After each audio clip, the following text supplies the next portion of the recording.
"She's only a nurse," the surgeon said, as if those 4 words could measure a human life. But in a trauma bay drowning in blood alarms and fear, the quiet woman he pushed aside was the only one who saw the truth before it was too late. Outside, a Denver blizzard buried the city in white. Inside, mile-high regional exhausted doctors chased miracles under fluorescent lights, and every second sounded like a countdown. Then, a wounded Navy SEAL arrived under armed escort carrying secrets powerful enough to turn a hospital into a battlefield. This story is not just about medicine, war, or pride. It is about the people we underestimate until the moment they become our only hope. Watch closely, because one whisper will change everything. Like this video and comment where you're watching from. That whisper had not happened yet, but the night was already moving toward it. 6 hours earlier, Denver had disappeared under snow. Not the soft kind that made postcards pretty. This storm came down hard and sideways thick enough to swallow streetlights, ambulances, and the red glow of traffic signals. Wind shoved against the glass face of Mile High Regional Medical Center, like something alive trying to get in. Every few seconds the building shuddered. The emergency entrance hissed open and closed each time, letting in a blade of cold air that cut through the smell of antiseptic coffee sweat and old fear. Inside the trauma unit, no one had time to look outside. A construction worker with a crushed hand was waiting behind curtain 4. A teenage snowboarder with a possible spinal injury lay strapped to a backboard in Bay 2, staring at the ceiling while his mother whispered prayers into her phone. A homeless man slept under 3 warm blankets near the nurse's station, his blood sugar finally coming back up. Somewhere down the hall, a child cried with the high broken panic of someone who did not understand why breathing hurt. The hospital had its own weather: fluorescent light, machine alarms, rolling wheels, muted orders, the wet squeak of shoes crossing polished floors. People came in from the storm carrying pain, and the staff did what they always did. They took the pain apart one piece at a time and tried to send people home with less of it. Grace Holloway stood at the scrub sink outside Trauma Bay 3, washing blood from beneath her fingernails. She did it slowly, not because she had time, but because rushing made people sloppy. Her hands were steady under the hot water. Her navy scrubs were clean, except for one dark stain near the left pocket. Her auburn hair was pinned tight at the back of her head, not a strand loose. Her hospital badge rested against her chest. Grace Holloway, RN. No stickers, no cheerful badge reel, no family photo tucked behind the plastic. Nothing that invited questions. She had learned a long time ago that people filled silence with whatever made them comfortable. At Mile High Regional, most of the staff had decided Grace was quiet because she was shy. Others thought she was cold. A few said she was probably divorced, probably lonely. Probably from one of those small towns where people learned early not to talk too much. Grace never corrected them. A nurse was allowed to be quiet. A nurse was allowed to move through 12 hours of blood pressure cuffs, medication scans, frightened families, and failing bodies without offering pieces of herself to every curious person who wanted a story. She rinsed her hands again. The water ran pink for a second, then clear. Behind her, a young nurse named Maddie Cole came rushing from the supply room with 2 rolls of tape clenched in one hand and a box of large bore IV catheters pressed to her chest. Maddie had been on the trauma floor for 3 months, long enough to stop crying in the bathroom after every terrible case, not long enough to hide it from her face. She nearly dropped the box when one of the monitors shrieked. Grace turned off the sink and took a paper towel. "Breathe before you run," Grace said. Maddie stopped. Her chest rose and fell too fast. "I am breathing." "No," Grace said, drying between her fingers. "You are borrowing air from panic. Give it back." Maddie looked at her, then gave a nervous laugh that came out thinner than she wanted. "How do you always sound like nothing scares you?" Grace tossed the towel into the bin. "Plenty scares me." "I don't believe that. That does not make it less true." Maddie shifted the box against her hip and followed Grace toward the nurse's station. The unit was crowded loud and running behind. A paramedic team rolled past them with melting snow on their shoulders. Dr. Jenna Roth, the attending anesthesiologist on call, stood near the central desk with a tablet in one hand and her black hair twisted into a messy knot. She had the tired eyes of someone who had been making hard decisions since breakfast. Grace reached for the airway cart checklist clipped to the side of the station. Maddie frowned. "I already checked that cart at 7. Grace opened the top drawer and moved 2 oral airways aside. "You checked it when it was full. It should still be full." Grace looked at her. Maddie sighed and stepped closer. The cricothyrotomy kit was missing. Maddie's mouth parted. "I swear it was there." "It was," Grace said. "Dr. Voss used it in Bay 1 and nobody replaced it." Maddie stared at the empty space, as if it had betrayed her personally. "How did you know?" "Emergencies repeat themselves," Grace said. "People only notice when they are trapped inside one." Maddie watched her replace the kit from a locked cabinet. "That is either the most helpful thing anyone has ever said to me or the most terrifying. It can be both." Across the unit, the doors to the physician's lounge opened, and Dr. Malcolm Pierce walked out with a paper cup of coffee in one hand and a tablet in the other. Even at 10 in the evening, after what should have been the end of a long surgical day, he looked carved from discipline. Tall, fit, clean-shaven, with silver beginning at his temples and a white coat so crisp it seemed untouched by the same world everyone else worked in. Conversation softened as he passed, not because people admired him, though many did. Dr. Pierce was brilliant. His hands were famous in Denver. He had reconstructed bodies other surgeons had written off. He had published papers, chaired committees, spoken at national conferences, and brought donors to the hospital with the ease of a man who knew how to smile at money. But he also carried his authority like a blade. He stopped beside the nurse's station and looked from Maddie to Grace. "Nurse Holloway," he said. Grace did not look up from the cart. "Doctor, please tell me you are not frightening the new staff again." Maddie's cheeks flushed. "She was helping me." Pierce gave her a smile that had no warmth in it, by making the airway cart sound like a battlefield. Grace slid the crick kit into place and closed the drawer, by making sure it is ready. "That is why we have checklists. That is why we finish them." A faint silence opened around them. Not large enough to stop the unit. Just enough for 3 people nearby to hear. Pierce's eyes narrowed. Grace's face remained calm. He set his coffee on the counter, folded his arms, and looked at Maddie as though Grace had become furniture. "Nurse Cole medicine is stressful enough without turning every missing supply into a prophecy. Learn the systems. Follow the chain of command. Do not pick up bad habits from people who confuse preparedness with drama." Maddie glanced at Grace, caught between embarrassment and loyalty. Grace checked the oxygen tubing, marked the list, and said nothing. Pierce looked back at her. "That includes you." Grace clipped the checklist back into place. "Understood." It was the sort of answer that gave him nothing to push against.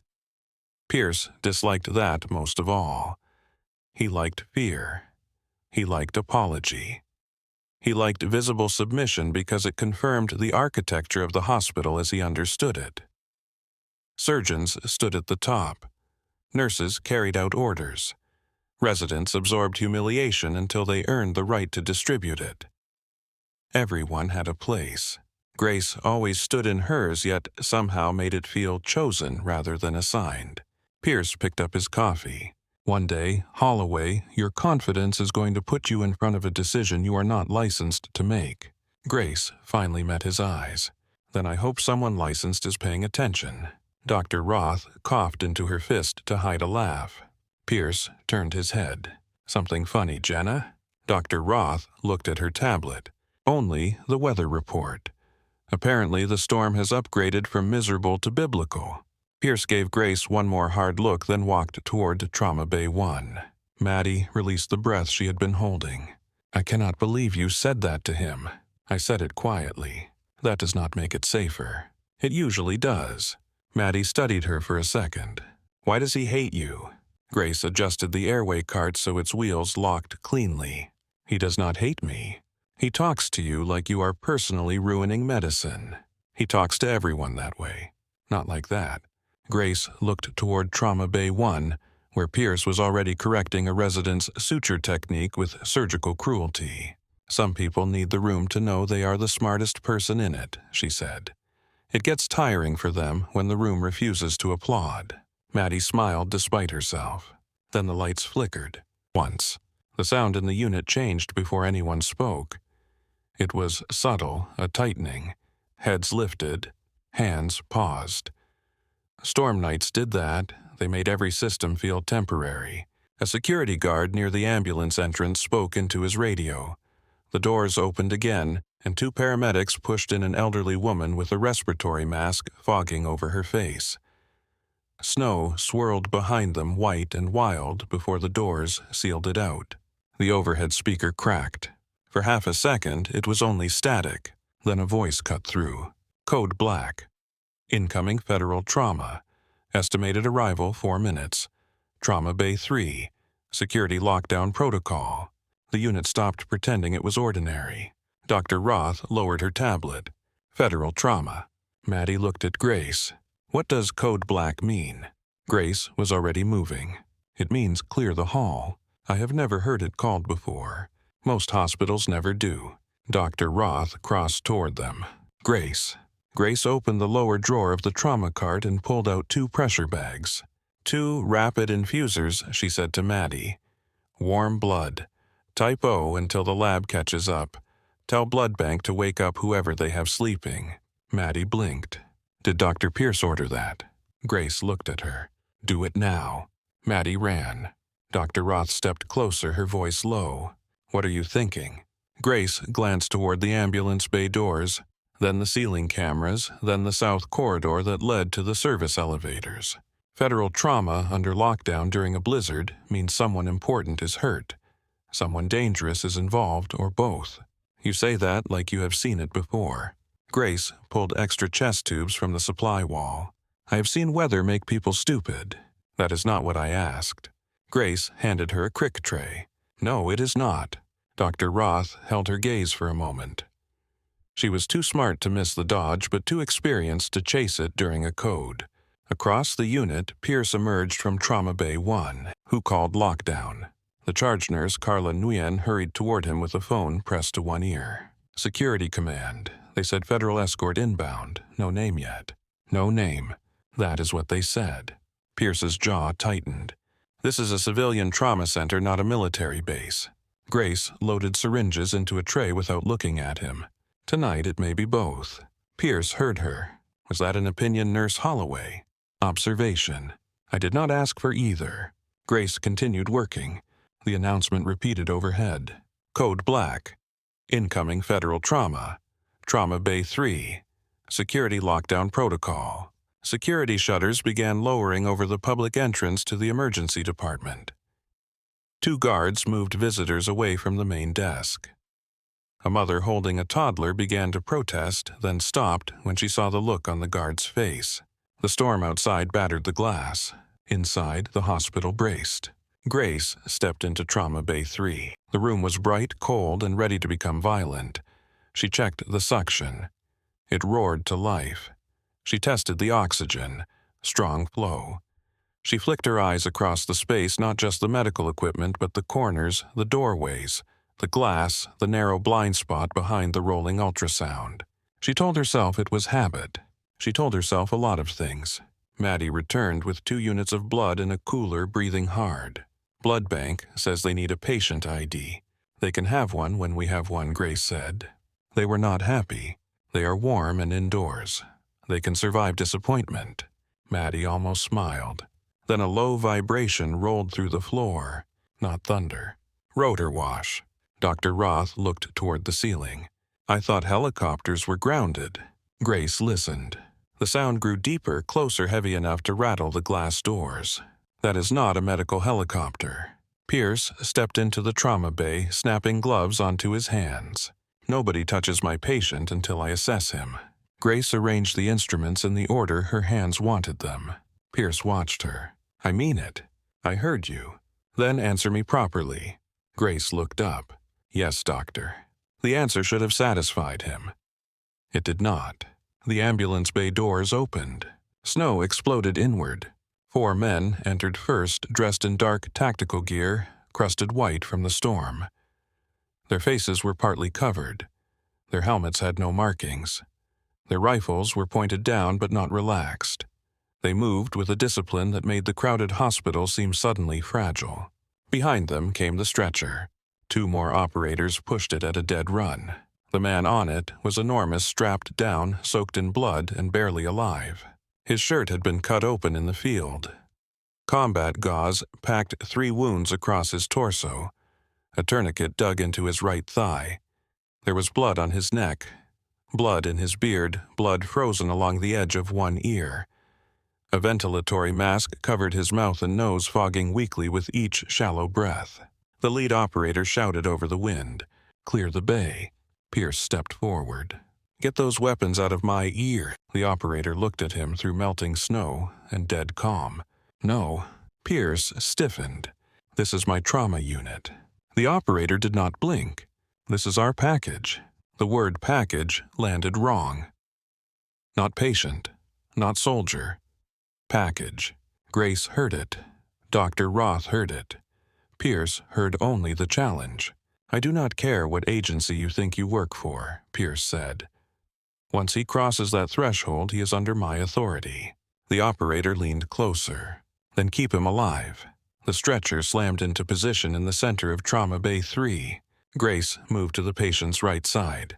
Pierce moved to the left. Maddie came in behind them, eyes huge but hands working.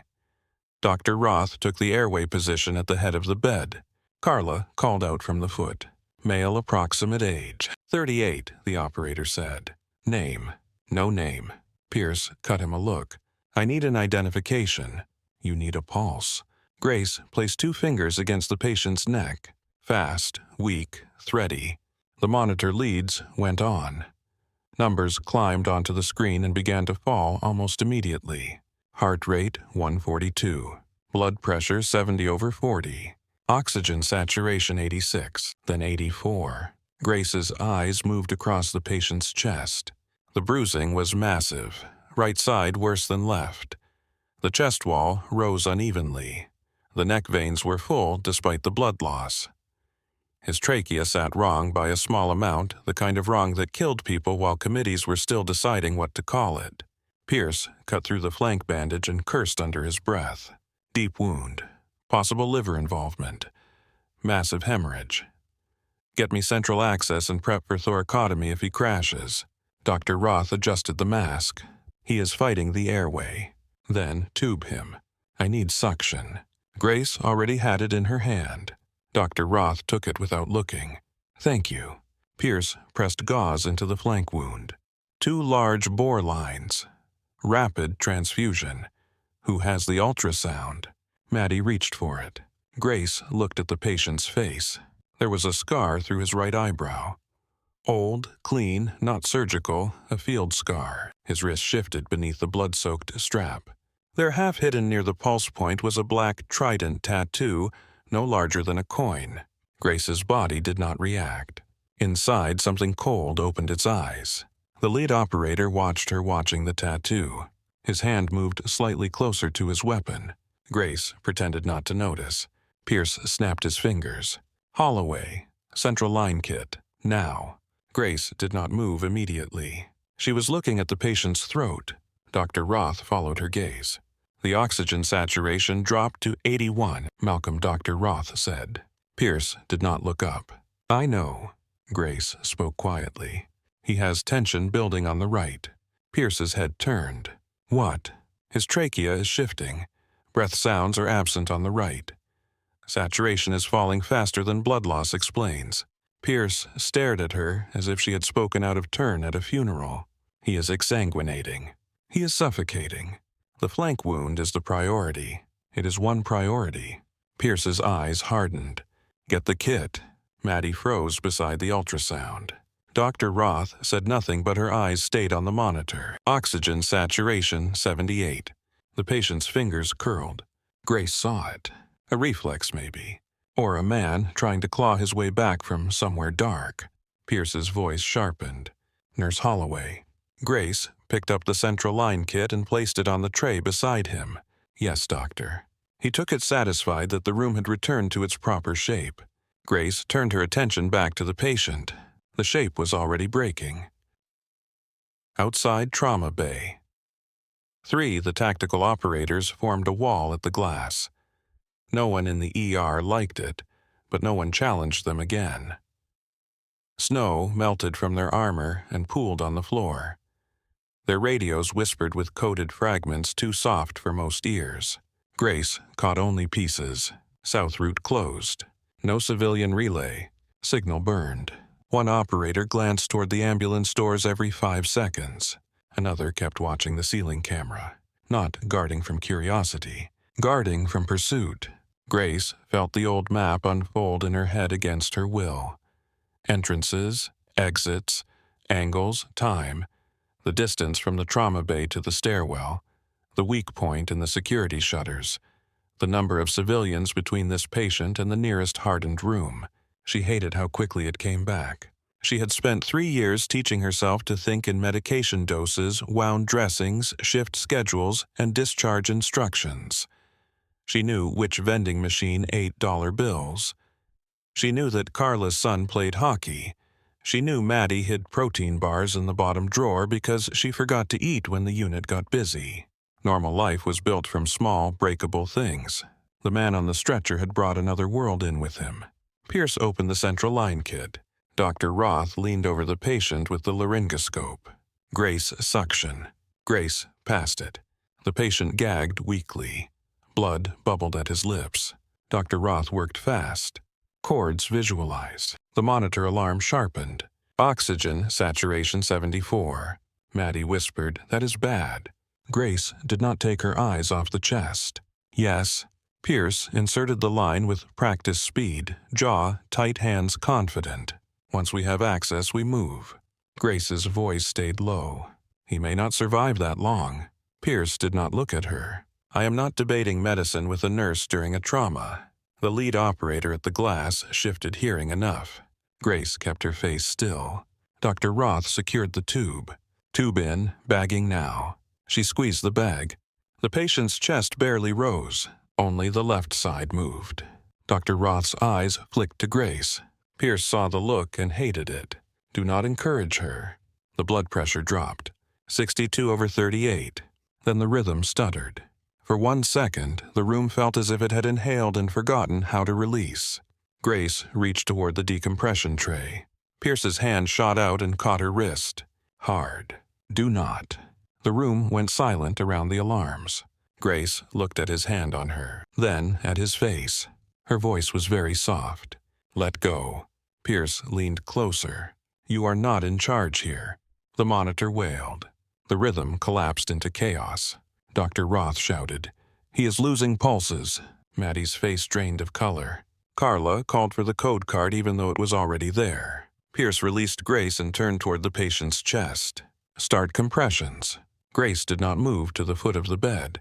She looked at the patient at the right chest, at the tiny shift in the throat at the dying numbers on the screen. The old Grace stood somewhere inside her waiting. The nurse she had become stood in front of her begging for rules, licenses, protocols, the clean safety of permission. The man on the table ran out of time. Grace took 1 step toward the tray. By the time her fingers closed around what she needed, the sound in the room had changed from emergency to death. Grace did not ask again. She moved because the patient no longer had enough time for argument, and because some truths were older than hospital policy. In the corner of her eye, she saw Pierce turning toward the failing monitor, his mouth opening to command a rhythm the body could no longer obey. She saw Maddie frozen beside the cart with both hands lifted, waiting for somebody powerful to tell her what courage looked like. She saw Dr. Roth at the head of the bed squeezing the bag harder, watching only the left side of the chest rise. And beneath all of it, Grace heard another sound. Not the alarm, not Pierce, not the storm. A memory of air trapped where air should never be pressure, crushing a heart in a dark room half a world away. Men shouting through dust while Grace counted seconds because seconds were all she had. Her hand closed around the needle catheter. Pierce saw it. "No," he said. Grace stepped into the space beside the patient's shoulder. Pierce lunged toward her. "I said no." Grace turned her shoulder and drove it into his chest, not enough to hurt him, but enough to move him. Pierce stumbled backward into the side counter, one hip striking stainless steel. A tray rattled. A pair of scissors hit the floor. The room stopped breathing. Grace did not. She placed 2 fingers against the patient's upper chest, found the space by touch, and drove the catheter in with one clean motion. For a fraction of a second, nothing happened. Then the trapped air escaped. It came out with a sharp hiss that cut through the screaming monitor, violent and unmistakable, like the patient's body had been holding its last breath behind a locked door. Dr. Roth froze with the ventilation bag in her hand. Maddie whispered, "Oh my God." The monitor flickered. A jagged spike appeared. Then another. The rhythm crawled back from the flat line, ugly and uneven, but alive. Dr. Roth's voice came out low, almost stunned. "We have electrical activity." Grace kept her fingers near the patient's carotid artery. "Check pulse." Dr. Roth reached down. Pulse present. Weak, but present. Maddie stared at the monitor as the numbers began to climb. Pressure is coming up. 68 systolic, 72. The lead operator outside the glass stepped closer. His face hidden behind wet tactical fabric, but his body had changed. The rifle had lowered by an inch. In his world, that was gratitude. Grace withdrew just enough to look over the field. "Prepare chest tube on the right. He still needs blood. Keep the transfuser running. Dr. Roth, he needs controlled ventilation." "Maddie, call OR and tell them trauma thoracotomy standby." Maddie moved at once, then stopped. She looked at Pierce. Pierce had one hand braced against the counter. His face had darkened with something hotter than embarrassment. For a man like him, public correction was not irritation. It was injury. Grace saw Maddie hesitate and sharpened her voice. "Now." Maddie grabbed the phone. Pierce pushed away from the counter slowly. Every person in Trauma Bay 3 felt him coming before he spoke. The man on the table had a pulse again, but the center of the room had shifted, and Pierce knew it. He looked at the catheter in the patient's chest, at the numbers improving on the monitor, at Dr. Roth, watching Grace with a kind of respect he had never granted her. Then he looked at Grace. "You assaulted me." Grace reached for gauze. "You were in the way. I gave you a direct order. He was dead. That was not your call to make." Grace looked at him then, and the calm in her face made his anger look childish. "It became my call when you refused to see what was killing him." The silence that followed was sharper than the alarms. Pierce stepped close enough that Grace could smell coffee on his breath and antiseptic on his gloves. "You performed an invasive procedure without authorization. You interfered with the attending surgeon during a critical trauma. You put this hospital at risk.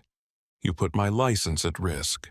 Grace packed fresh gauze around the flank wound while the blood pump chugged at her side. "Your license is not on the table. He is." Pierce's jaw flexed. "You think because you got lucky with one needle, you understand trauma surgery." Grace kept working. "Number, then stop acting like it." Dr. Roth finally spoke from the head of the bed. "Malcolm, we need to move him." Pierce did not look away from Grace. "She is off this case." Dr. Roth's voice cooled. "That can wait." "It cannot. The patient cannot." The operator outside the room opened the glass door. Snowmelt dripped from his sleeves onto the floor. His voice was quiet, but the quiet carried weight. "She stays." Pierce turned on him. "You do not dictate staffing in my trauma bay." The operator stepped fully inside. He was tall, broad, and perfectly still in the way only dangerous men could be still. "That woman just saved my commander." The word commander struck the room. Grace looked at the patient again.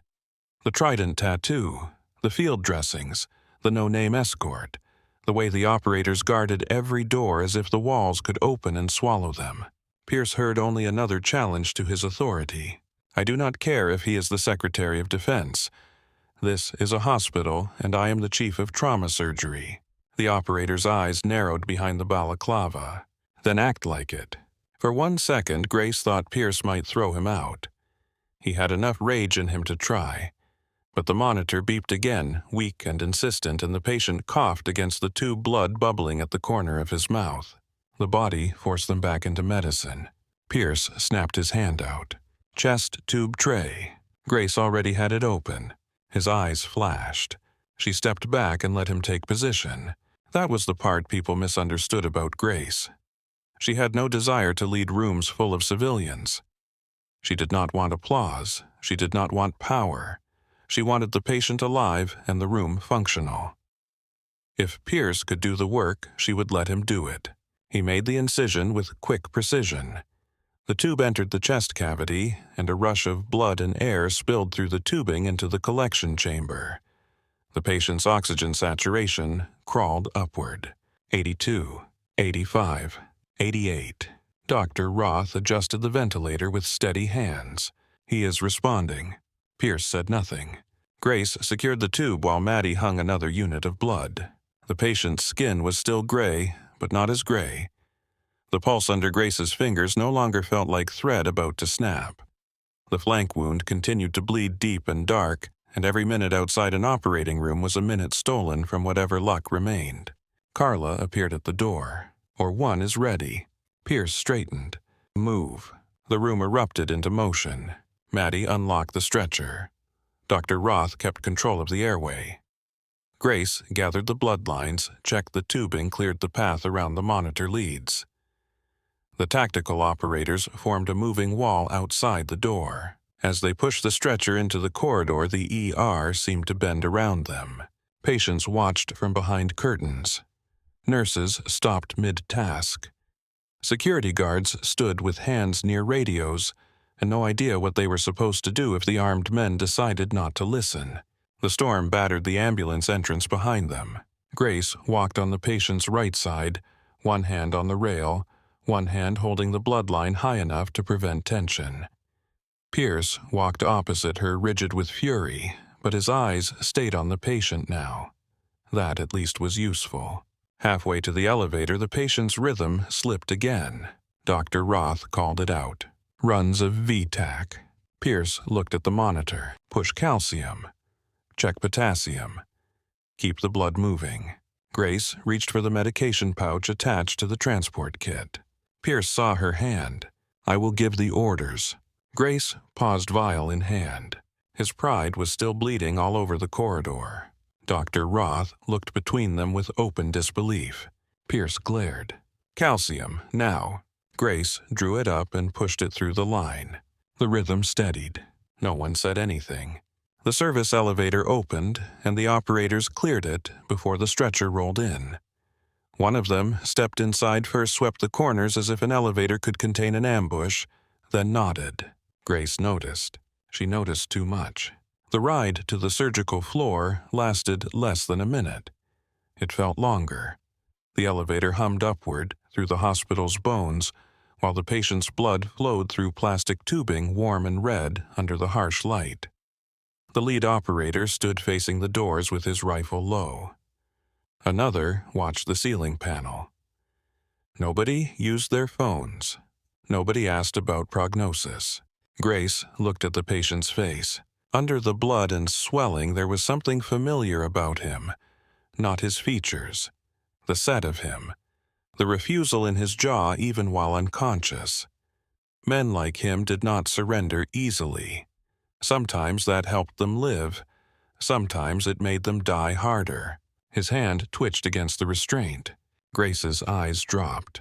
The fingers curled once, then relaxed. The elevator doors opened. OR staff waited in the hall, already gowned, already tense. Word had moved faster than the patient. Federal trauma. Armed escort. Unknown identity. Chief surgeon furious. Nurse involved in unauthorized intervention. Hospitals loved silence almost as much as gossip.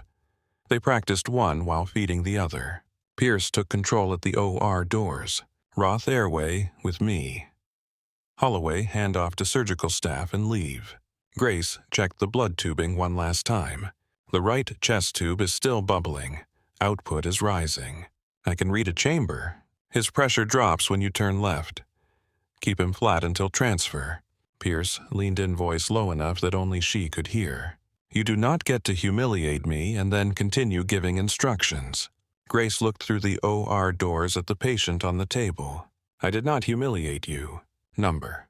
You did that by caring more about being obeyed than being right.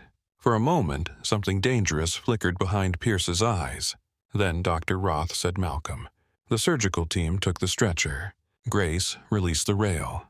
The doors swung closed, cutting off the bright white room and the body inside it. Just like that, the corridor felt colder. The lead operator remained outside the OR with 2 of his men. He removed his helmet, but not the balaclava. His hair was dark with melted snow. A scar ran along the edge of his temple and disappeared beneath the fabric. He looked at Grace. You prior service. Grace peeled off one blood-soaked glove. No. He watched her hands. You sure? She removed the second glove and dropped it into the biohazard bin. Yes. That was a battlefield call. It was a medical call. He stared a moment longer. Name. Grace reached for a clean towel and wiped blood from her wrist. It is on the badge. He glanced at it. Grace Holloway. She said nothing. He seemed to test the name against something in his head and found no match. Your hospital administrator is going to ask questions. They usually do. Pierce is going to come for your license. He can get in line. The operator's expression was unreadable, but his voice changed by a degree. You saved him. Grace looked at the OR doors. I bought time. In my work, that is the same thing. No, Grace said. It is not. The operator accepted that. Men who had watched enough people die knew the difference between survival and delay. A phone rang somewhere down the corridor. The storm howled against a sealed window.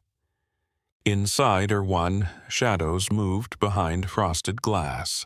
Grace stepped away from the operator and walked toward the scrub sink at the end of the surgical hall. She turned on the water. Her hands were red again. For the first time that night they shook. It was small, a tremor in the fingers, a betrayal so tiny most people would not notice. Grace noticed. She curled her hands into fists, then opened them beneath the water. Her pulse was not racing. That was the problem. Her body had not panicked. It had recognized the situation and become efficient. Too efficient. The shove against Pierce, the needle without hesitation, the scan of exits, the way she had identified the operators before they identified themselves. Normal people did not do those things. Normal nurses did not listen to rotor wash and know the difference between a medical helicopter and a military bird by the weight of the sound. Normal nurses did not see a trident tattoo and immediately calculate threat radius. Grace had spent 3 years building a life out of normal. She had made it from rent payments, grocery lists, quiet shifts, and the careful habit of never being memorable. She had learned to sleep without a gun beneath the pillow. Most nights. She had learned to let fireworks be fireworks. Sometimes. She had taught herself that a slammed door in the apartment next to hers was not a breach charge, that a man in a parked car was not always surveillance, that a ringing phone did not always mean somebody was dead. Then one dying man had been rolled through the ER doors, and her hands had remembered everything. She scrubbed harder. A memory flashed before she could stop it. A narrow room with concrete walls. A young soldier screaming for his mother. The smell of burned dust. A voice yelling "Raven, move." Grace shut off the water. Her breath stayed even, but her eyes had gone flat. She looked at herself in the dark reflection of the supply cabinet. Navy scrubs. Hospital badge. Hair pinned tight. Nothing visible except the life she had chosen. The doors opened behind her. Maddie stepped into the hall carrying a sealed bag of used instruments. She looked pale, shaken, and older than she had an hour ago. Grace. Grace reached for paper towels. You should be downstairs. I was sent to bring these up. You were sent because everyone wants to know what happened, and you were brave enough to pretend you had a reason. Maddie tried to smile. It failed. Did I mess up? No. I froze. For a second. That is messing up. That is being new. Maddie looked toward the OR doors. Is he going to live? Grace threw the towels away. I do not know. I thought after you did that thing after his pulse came back, I thought that meant we won. Grace's expression softened slightly. There are no wins in trauma. Not at first. There is only not losing yet. Maddie absorbed that with the seriousness of someone who would remember it for the rest of her career. Where did you learn all this? Grace reached for a clean pair of gloves from the wall dispenser, then stopped. She did not need them now. Here and there. That is not an answer. It is the only one I have. Maddie looked down at Grace's badge. Dr. Pierce is really going to report you. Yes. Can he get you fired? Yes. Can he take your license? Grace looked toward the OR doors again. He can try. Maddie waited, expecting fear, anger, something. Grace gave her none of it. That frightened Maddie more. The OR doors opened suddenly, and a scrub nurse stepped out. We need more blood, now. Maddie jumped. Grace was already moving to the wall phone. What is the output? The scrub nurse glanced toward the doors, then back at Grace. High. They found liver injury and vascular damage. Pierce wants vascular backup. Grace dialed blood bank. Maddie stared at her. I thought you were off the case. Grace waited for the line to connect. So did he. Within minutes, the surgical floor became a controlled storm. Blood units moved in coolers. A vascular surgeon was dragged from another case. Dr. Roth called for more ventilator settings. Pierce did not come out. That meant he was either too busy to be angry or too angry to leave. Either option was better than the patient dying. Grace remained in the corridor longer than she should have. Not inside the OR, not on the official team. Just close enough to help when someone asked, and far enough away that Pierce could pretend he had removed her. At 1:17 in the morning, the lead operator received a call. He turned away from the others, but Grace saw his shoulders change. The call was short. He listened, said nothing, ended it, and looked toward the elevator. One of his men stepped close. Problem. The lead operator shook his head once. The lie was almost good. Grace walked toward the supply alcove and began restocking pressure tubing. It put her close enough to hear without looking like she was listening. The lead operator spoke under his breath. Convoy 2 never checked in. His teammates swore softly. Local communications. Dark. Police. No police. Command. Command says hold position. The teammate looked toward the OR doors. And the package. Still breathing. There it was again. Package. Grace slid tubing into the drawer, one loop at a time. The operator continued. If they found the convoy, they know the route. Maybe not the hospital. The lead operator looked down the hall past the elevators toward the stairwell door. They know. Grace closed the drawer. The sound was soft, but both operators looked at her. She met their eyes. Who is hunting him? Neither answered. Grace stepped closer, keeping her voice low enough to stay under the hallway noise. You brought a critically wounded man into a civilian hospital during a storm under federal lockdown. You use no names. You call him Package. Your convoy is missing, your comms are compromised, and you have men watching the cameras instead of the exits because you do not trust the building. The lead operator's hand drifted toward his rifle. Grace did not react. I am not your threat, she said. He studied her. No. If I were you, would have known before now. The teammate looked at the lead operator. Boss. The lead operator ignored him. What exactly are you, Nurse Holloway? Grace held his stare. Tired. The answer landed strangely. Not evasive this time. True in a way that made the operator look away first. Before he could speak again, the OR doors opened.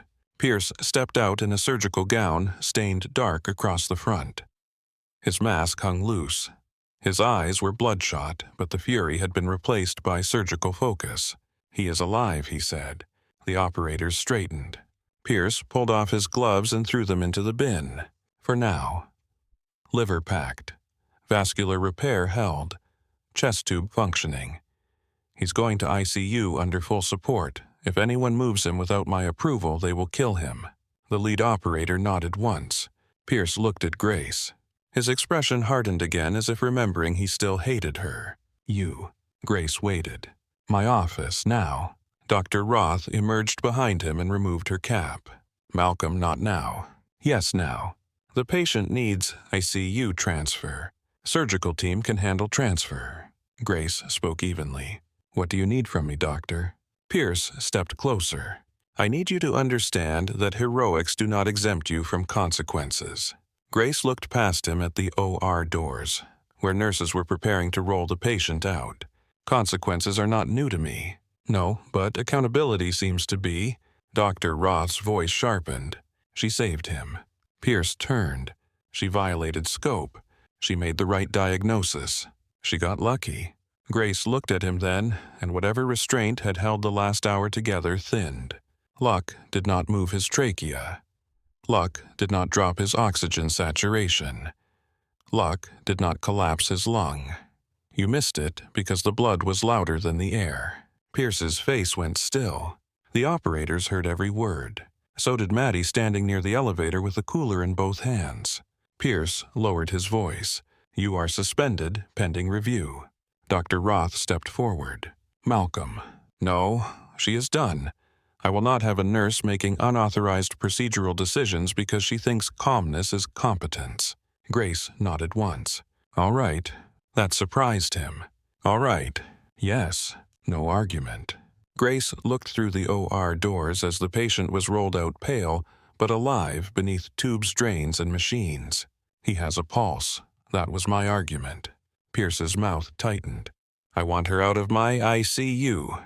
The lead operator stepped between them. She remains on the care team. Pierce stared at him. Excuse me. The operator pulled a phone from his vest and held it out. For you. Pierce did not take it. Who is on that line? The operator's voice stayed flat. Someone who can make your hospital board apologize for wasting his time. Pierce hesitated. For the first time all night, authority larger than his own had entered the corridor, and he could feel it pressing down. He took the phone. This is Dr. Malcolm Pierce. He listened. The color changed in his face, not fear exactly, but recognition of a hierarchy he could not bully. Yes, he said. A pause. No, I understand. Another pause. His eyes flicked to Grace. I understand. He handed the phone back. The operator put it away. Pierce looked as if he had swallowed glass. The patient is going to the secure ICU wing, he said.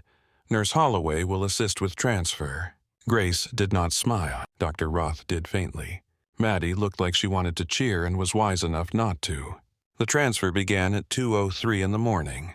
The hospital had grown quieter by then, or maybe the kind of noise had changed. The public ER still moved below them, but the upper floors felt hollowed out. Security had cleared the north corridor. 2 elevators were locked for trauma transport. Staff who were not essential had been told to stay away. As they rolled the patient toward the ICU, Grace walked beside him again. His skin had warmed slightly. His pressure required medication to stay stable. His chest tube drained steadily. His body had survived the first battle and entered the long, uncertain negotiation that followed. Pierce walked ahead, speaking with the ICU charge nurse. He did not look back. Dr. Roth adjusted the ventilator tubing. Maddie carried extra supplies, determined not to drop anything. The operators moved around them like shadows. At the ICU doors, Grace paused. A man in a dark suit stood near the entrance, speaking into an earpiece. He was not hospital security. Another waited by the far stairwell. Their jackets were cut too wide. Their shoes were wrong for administrators. Federal, maybe. Military, perhaps. Something deniable in between. One of them looked at Grace's badge, then at her face. For half a second his expression shifted. Recognition. Then it vanished. Grace felt the floor tilt beneath memory. Not enough to show. Enough to know. The patient was placed in ACU Room 7, the largest room on the secure side. Machines were connected. Lines checked. Drains measured. Orders entered under an alias that appeared in the system only after the suited man made a phone call. Daniel Price. Grace looked at the name on the screen. A dead name for a living man. Pierce stood at the foot of the bed. He remains sedated.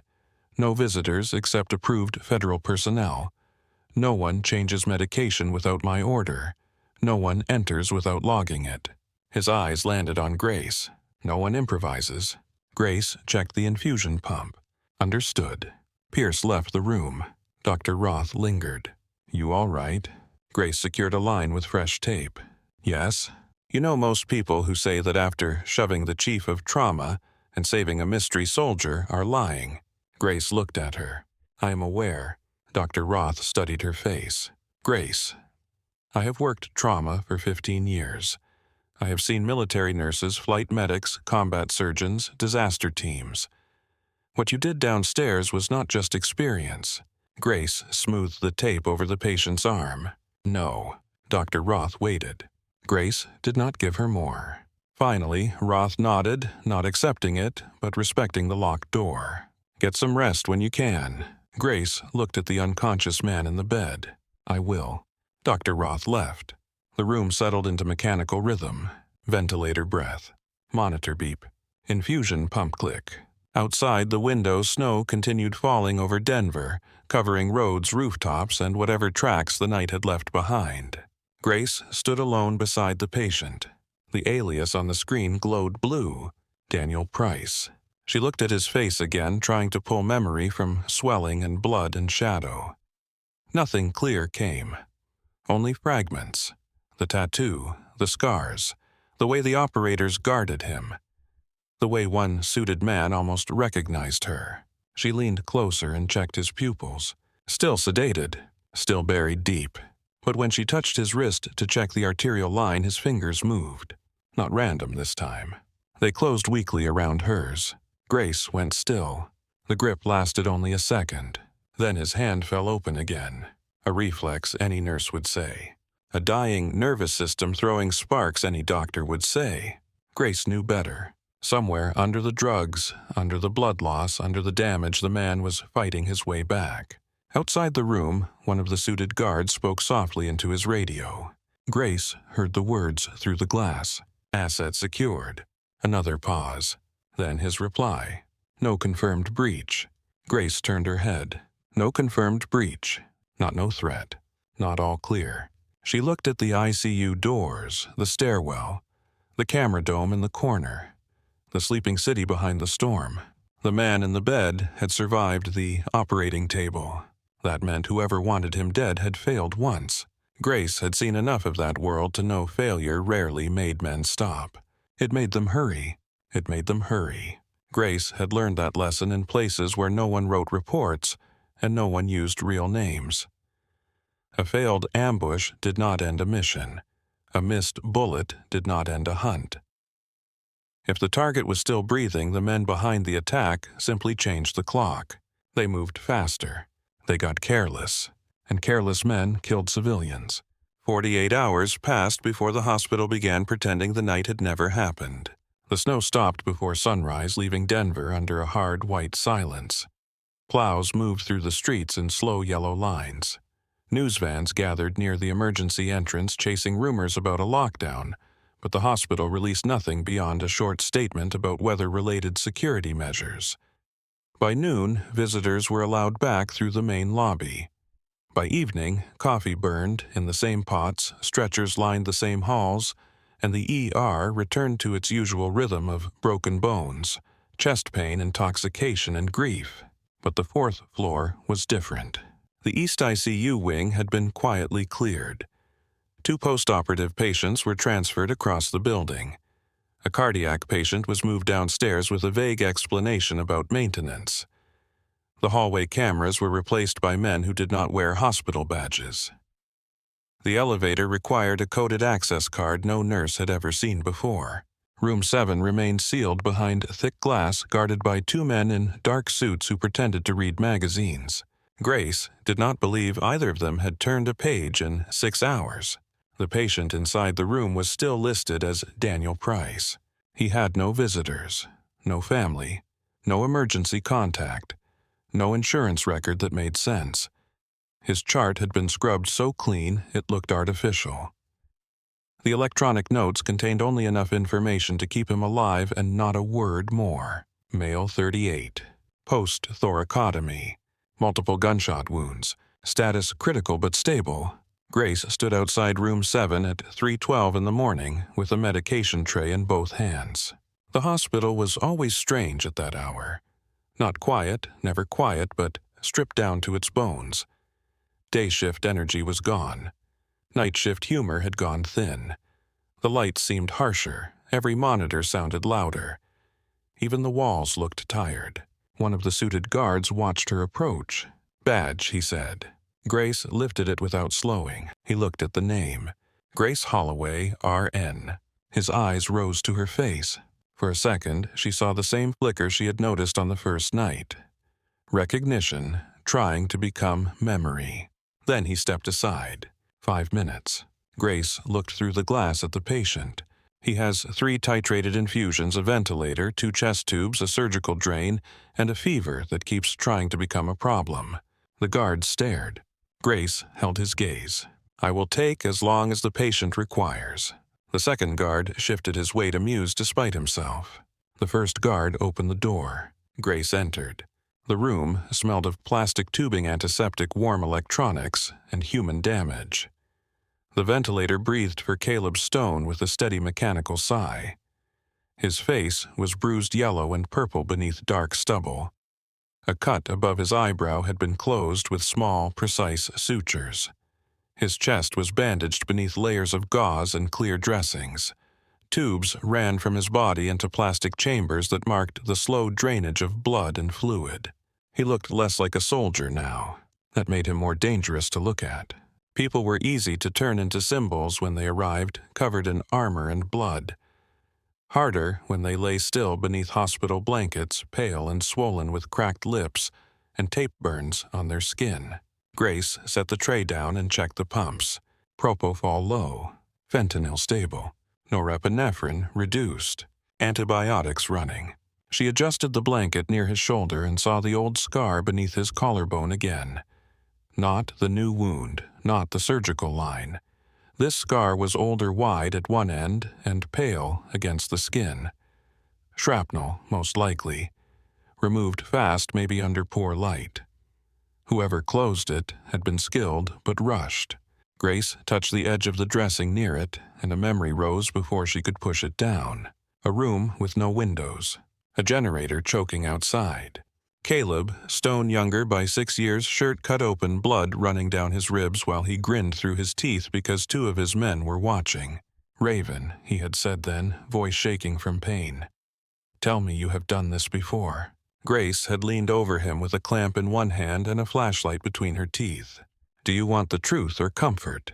"Comfort." "Then yes." He had laughed once, then passed out. Back in room 7, the ventilator exhaled. Grace pulled her hand away. She had known him then. Not as a friend exactly. Not as something simple. People in that world did not have simple relationships. Trust was built under fire, through shared silence, through the names of the dead carried between them. Caleb Stone had been the kind of officer who walked last when everyone else ran. The kind who remembered the names of translators. The kind who kept jokes in his mouth because fear hated laughter. He had also been the last man she expected to see alive in a Denver hospital under an alias. Grace checked his pupils. Still sluggish. Not as deep as before. His body was climbing back toward the surface. She lowered the sedation by the smallest allowed amount and watched his vital signs. The door opened behind her. She did not turn at once. She knew the sound of Dr. Malcolm Pierce's footsteps now. Controlled. Expensive shoes. Anger pressed into every step. Who authorized that adjustment? Grace continued watching the monitor. "It is within the written range." I asked who authorized it. "The order set you signed." Pierce stepped beside her. He had changed since the first night, though not enough to call it humility. His white coat was still immaculate. His hair was still perfect. But there were shadows beneath his eyes, and the sharpness in his face had begun to look strained rather than superior. He had spent 2 days losing arguments he believed he was born to win, first with Grace, then with the operator who put a phone in his hand, then with hospital administration who met with him behind closed doors and emerged looking pale. Grace remained assigned to room 7. Pierce had not forgiven anyone. He looked down at Caleb. Pupils. Reactive, slow, better than yesterday. Temperature, 100.2. Trending down after the last antibiotic dose. Drain output, Less than 20 milliliters this hour. Vent. He is initiating breaths over the machine. Pierce looked at the ventilator, then at the sedation pump. You lowered the propofol. Yes, without telling me first. I am telling you now. Pierce turned toward her. This patient has fresh vascular repair liver packing and a chest that tried to kill him twice. He does not need to wake up and fight the tube because a nurse wanted to test a theory. Grace met his eyes. He is not fighting yet. Yet. He is surfacing. I decide when he wakes. No, Grace said. You decide how prepared we are when he does. Pierce's expression hardened. There it was again. The old wound. Not medical disagreement, but violation of order. He could tolerate a patient dying. He had seen that before. He could tolerate a complication. He could even tolerate another physician correcting him if the correction came wrapped in enough rank. But Grace did not have the rank he respected, and she kept being right. That made her intolerable. You know what your problem is, Holloway. Grace checked the arterial line waveform. I have been told several. You hide arrogance under calm. She looked at him then. Is that what you think calm is? I think you learned one trick in the trauma bay and mistook it for command. Grace said nothing. Pierce stepped closer, lowering his voice. You are a capable nurse. I will grant you that. Maybe even an excellent one. But you are still a nurse. You do not diagnose over surgeons. You do not countermand physicians. You do not decide the course of care because your instincts feel dramatic. At the head of the bed, the ventilator hissed. Caleb's right hand twitched against the blanket. Grace saw it. Pierce did not. The fingers curled once, then again. Grace shifted her attention to Caleb's face. His brow tightened. A small movement, almost nothing. The muscles in his jaw flexed around the tube. Doctor, she said. Pierce kept talking. This hospital has tolerated your behavior because someone with a classified title made a classified phone call. That does not make you special. Caleb's breathing changed. The ventilator alarm chirped softly as his effort came out of sync with the machine. Grace reached toward the suction tubing. Dr. Pierce, I am not finished. He is waking up. Pierce glanced at Caleb, then at the monitor. He is sedated. Not enough. Then increase it. Grace moved closer to the bed. No. Pierce's eyes flashed. What did you say? If you push him back under while he is already fighting the tube, he could aspirate or tear something. We need to manage the airway now. Pierce stepped in front of her. You will step away from the patient. Caleb's fingers opened, closed. The hand moved toward the bed rail. Grace's voice dropped. Malcolm, move. He blinked at the use of his first name. It was the wrong second to be offended. Caleb's hand shot up with violent speed and clamped around Pierce's collar. The sound that came out of Pierce was half gasp, half choke. His tablet hit the floor. Caleb dragged him downward with a strength that should not have existed in a man held together by sutures, tubing, and will. Grace grabbed Caleb's wrist. Caleb. His eyes opened. Blue, bloodshot, fully awake. Not confused, not sedated. Awake in the way predators woke all at once, every nerve searching for threat. Pierce clawed at Caleb's hand. Release me. Caleb did not look at him. His eyes locked on Grace. The room narrowed. The alarms faded. Grace felt the old name coming before he said it. His voice was raw around the endotracheal tube, not a word at first more breath than sound. But he forced it through. Raven. Grace went still. Pierce stopped struggling for half a second. What did he say? Caleb reached with his other hand, caught the tape at his mouth, and began pulling. Grace moved fast, gripping his wrist. Do not. Caleb's eyes cut to her. The message in them was immediate. I need to talk. Grace shook her head once. You need to live. He pulled anyway.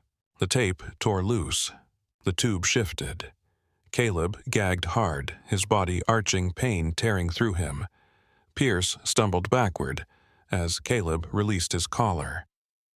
Dr. Roth would have cursed them both if she had been there, but she was not, and there was no time to be elegant.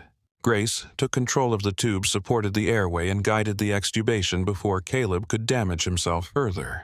He coughed violently. Blood streaked the corner of his mouth. The monitor spiked.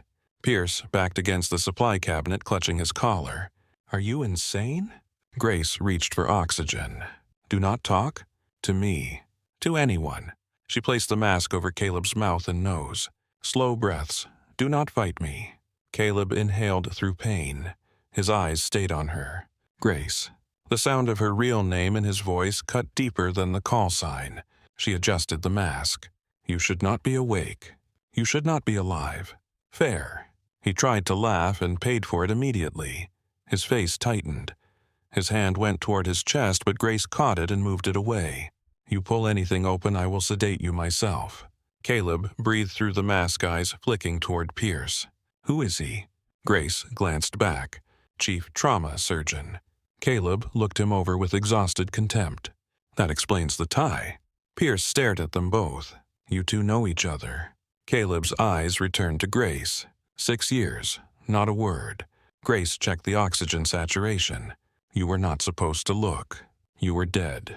That was the idea. Pierce stepped forward, trying to gather his authority from the floor. "I need an explanation right now." Caleb turned his head slowly, the movement costing him. "No doctor. What you need is to understand that the woman you keep talking down to has saved more men in worse rooms than you can imagine." Pierce's face flushed. Grace's tone sharpened. "Caleb." He ignored the warning. "Did he say it?" Grace looked away. Caleb's eyes hardened. "He did, didn't he?" Pierce frowned. "Say what?" Caleb stared at him. "That she is only a nurse." Pierce said nothing. The silence answered. Caleb's voice dropped. "You have no idea who she is." Pierce swallowed. For the first time, he looked less angry than uncertain. Grace adjusted the oxygen flow. "That is enough." "No," Caleb rasped. "Not even close. It is enough if you want your blood to stay inside your body." That stopped him, but only barely. His eyes moved to the door. The guards were still outside, silhouettes behind the glass. One of them had turned toward the room, alerted by movement, but neither had entered yet. Grace did not like that. Federal guards, real ones, would have been inside the second Pierce hit the cabinet. "Caleb," she said softly, "what happened?" He closed his eyes for 1 second. Not sleep. Memory. When he opened them again, the humor was gone. Syria. Grace's hands stilled. Pierce looked between them. Syria. Caleb breathed shallowly. Extraction mission. High-value defector from Black Meridian. The name struck Grace with enough force that she felt it in her spine. Black Meridian was not supposed to exist on paper. Private military contractor was the polite phrase. The cleaner phrase. It made people think of security guards, armored convoys, men with sunglasses protecting diplomats in unstable places. Grace knew better. Black Meridian sold force to anyone with money and no patience for law. Weapons routes, political removals, dirty logistics, bodies buried under government deniability. They had survived investigations because witnesses disappeared and evidence developed a habit of burning. Grace had seen their work once outside Aleppo. She still remembered the smell. Caleb saw the recognition in her face. "Yeah," he said. "Those bastards." Grace lowered her voice. What was the defector carrying? Proof. Payment ledgers. Kill authorizations.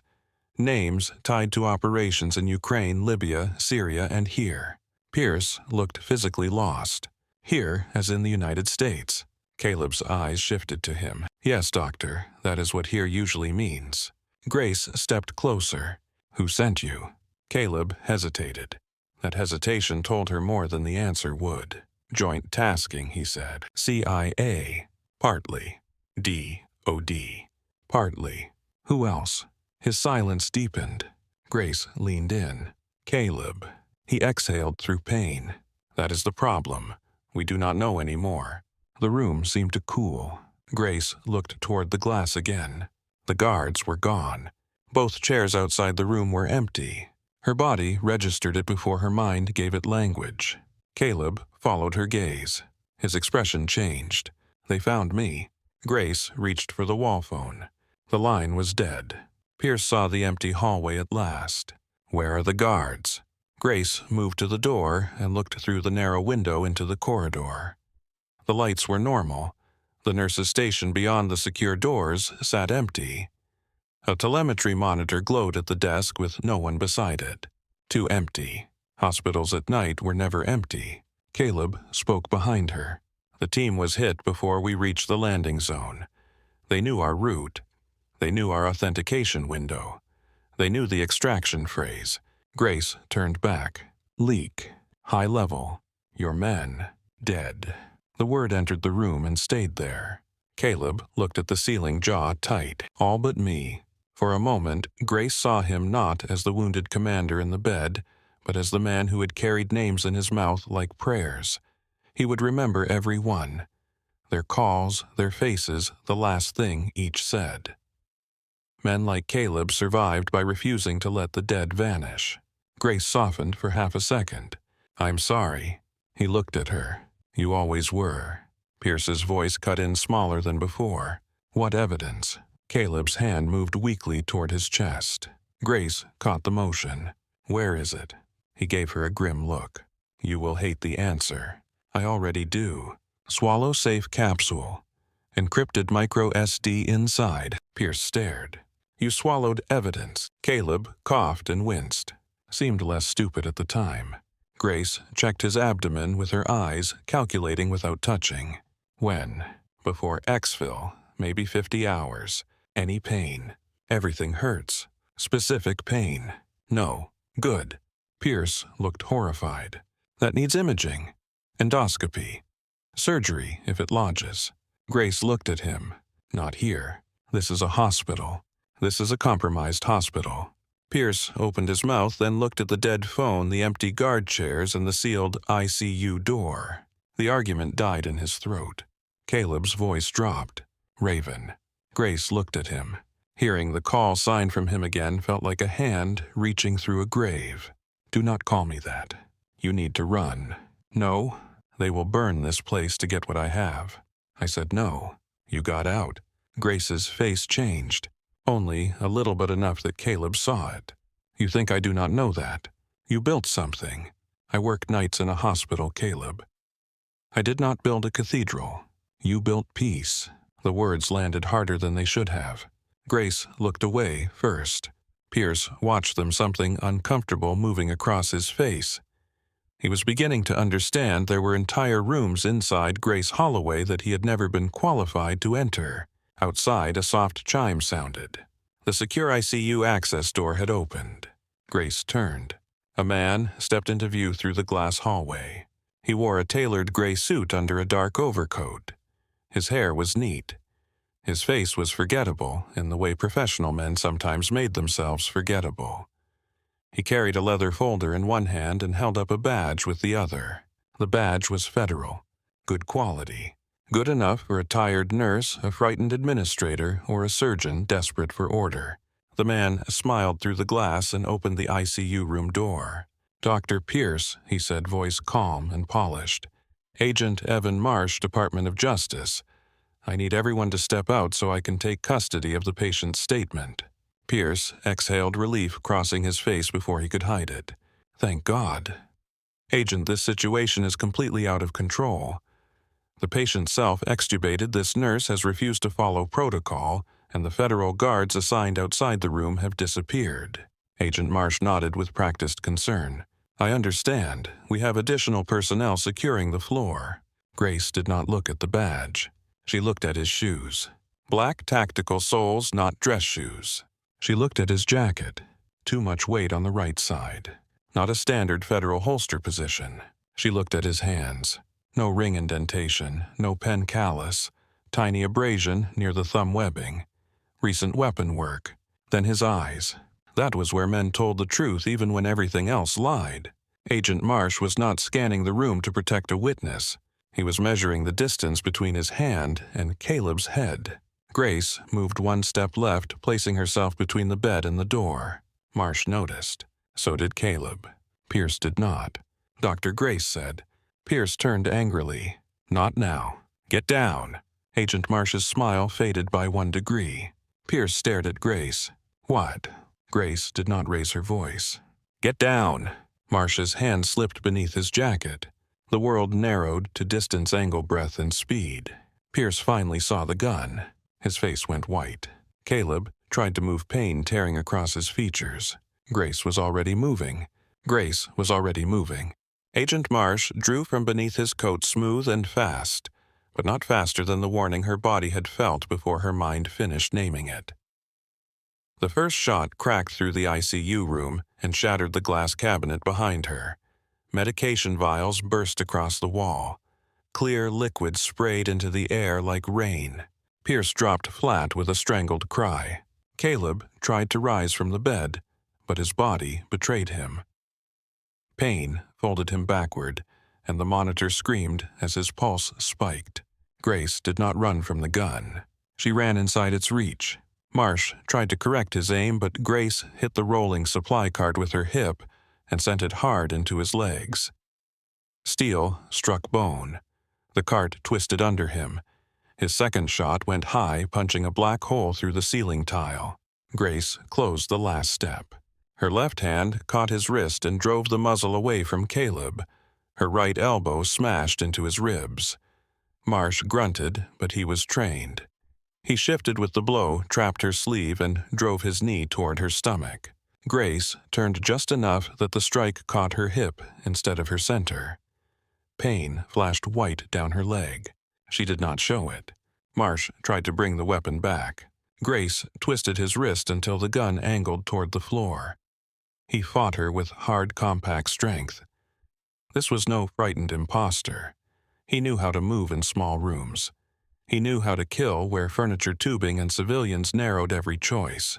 Pierce crawled backward into the cabinet, eyes wide, hands shaking. "Security!" he shouted. "Call security!"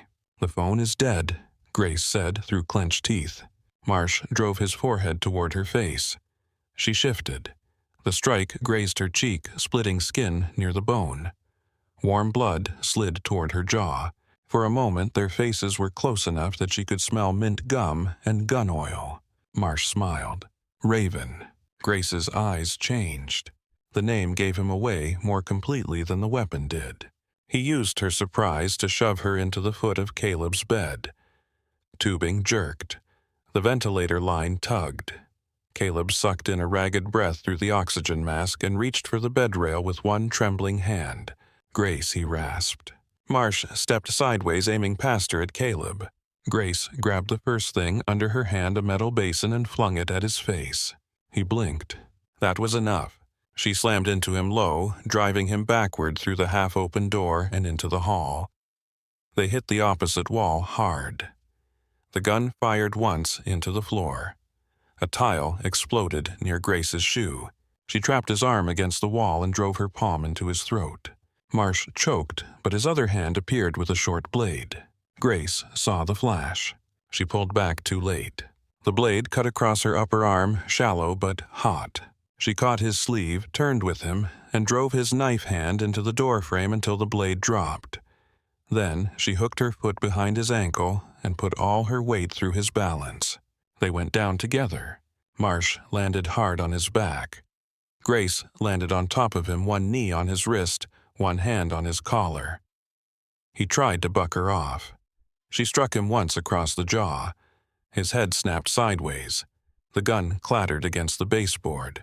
He reached for it. Grace reached too. Their fingers touched metal at the same time. Marsh was stronger. Grace was closer. She drove her knee into his wounded wrist, ripped the weapon free, and rolled away as he swung at her face. His fist missed by an inch.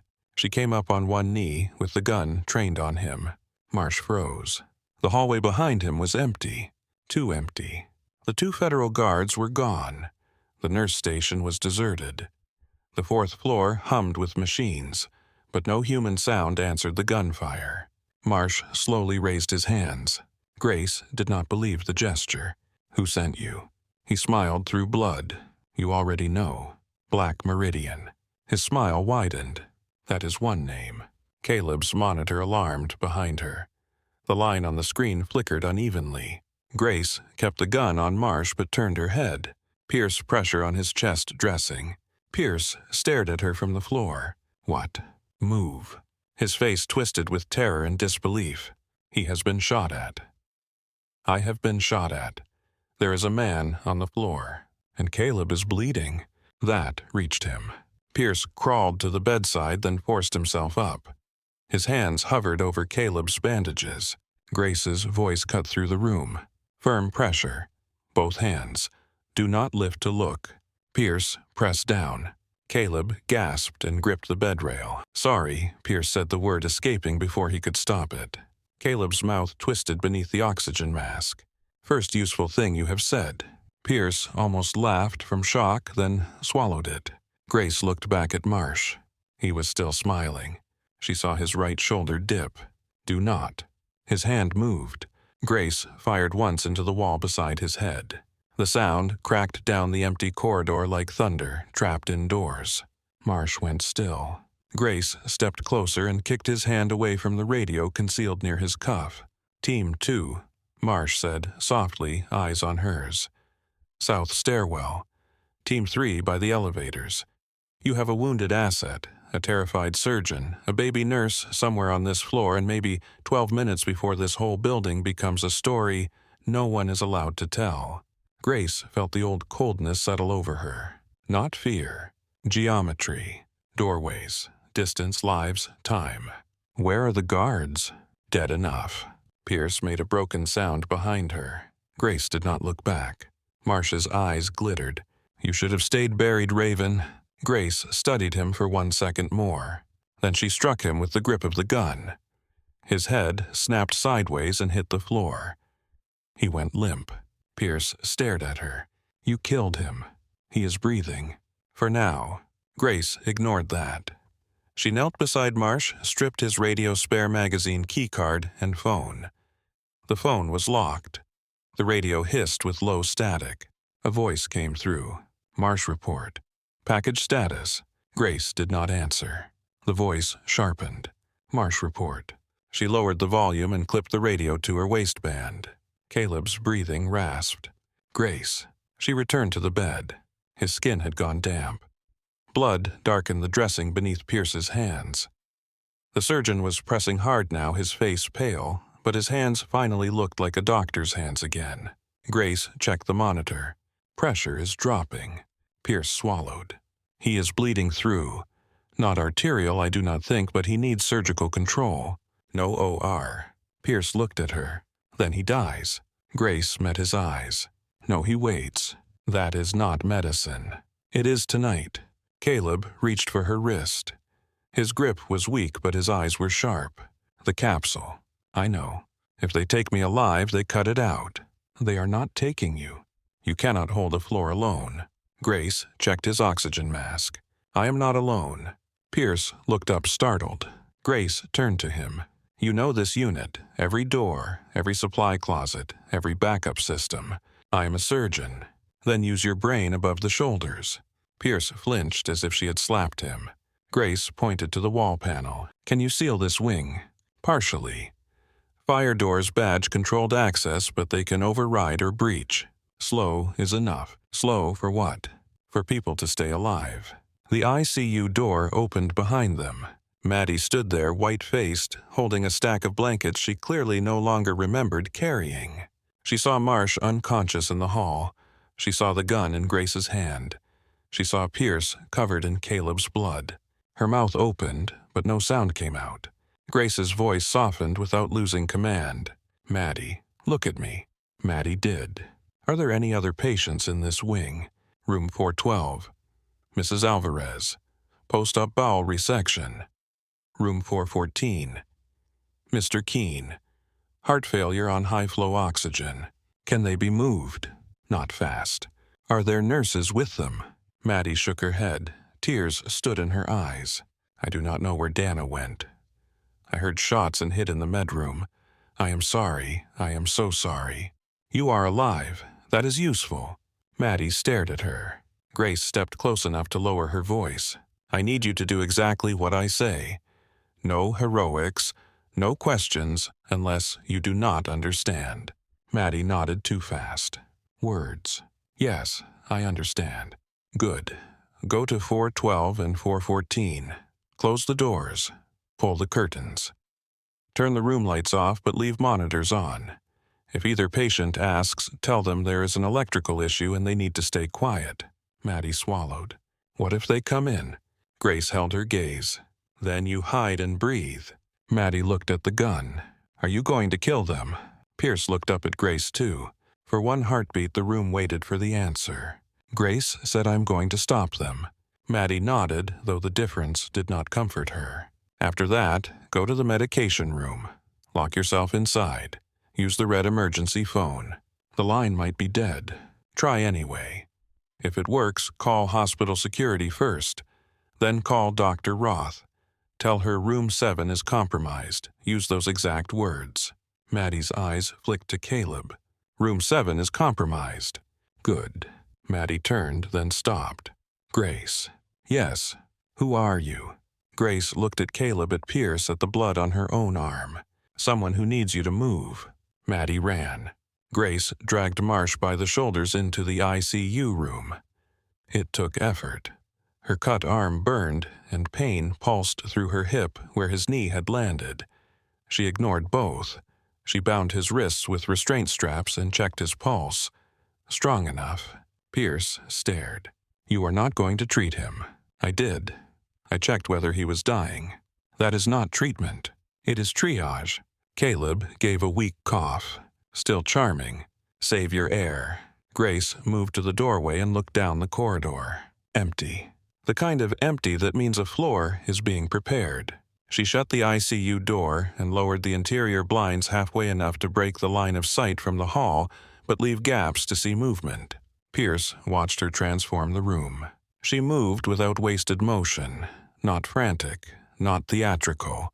She locked wheels on equipment, shifted the mobile monitor, pulled Caleb's bed 6 inches away from the window and angled the head just enough to protect his right side.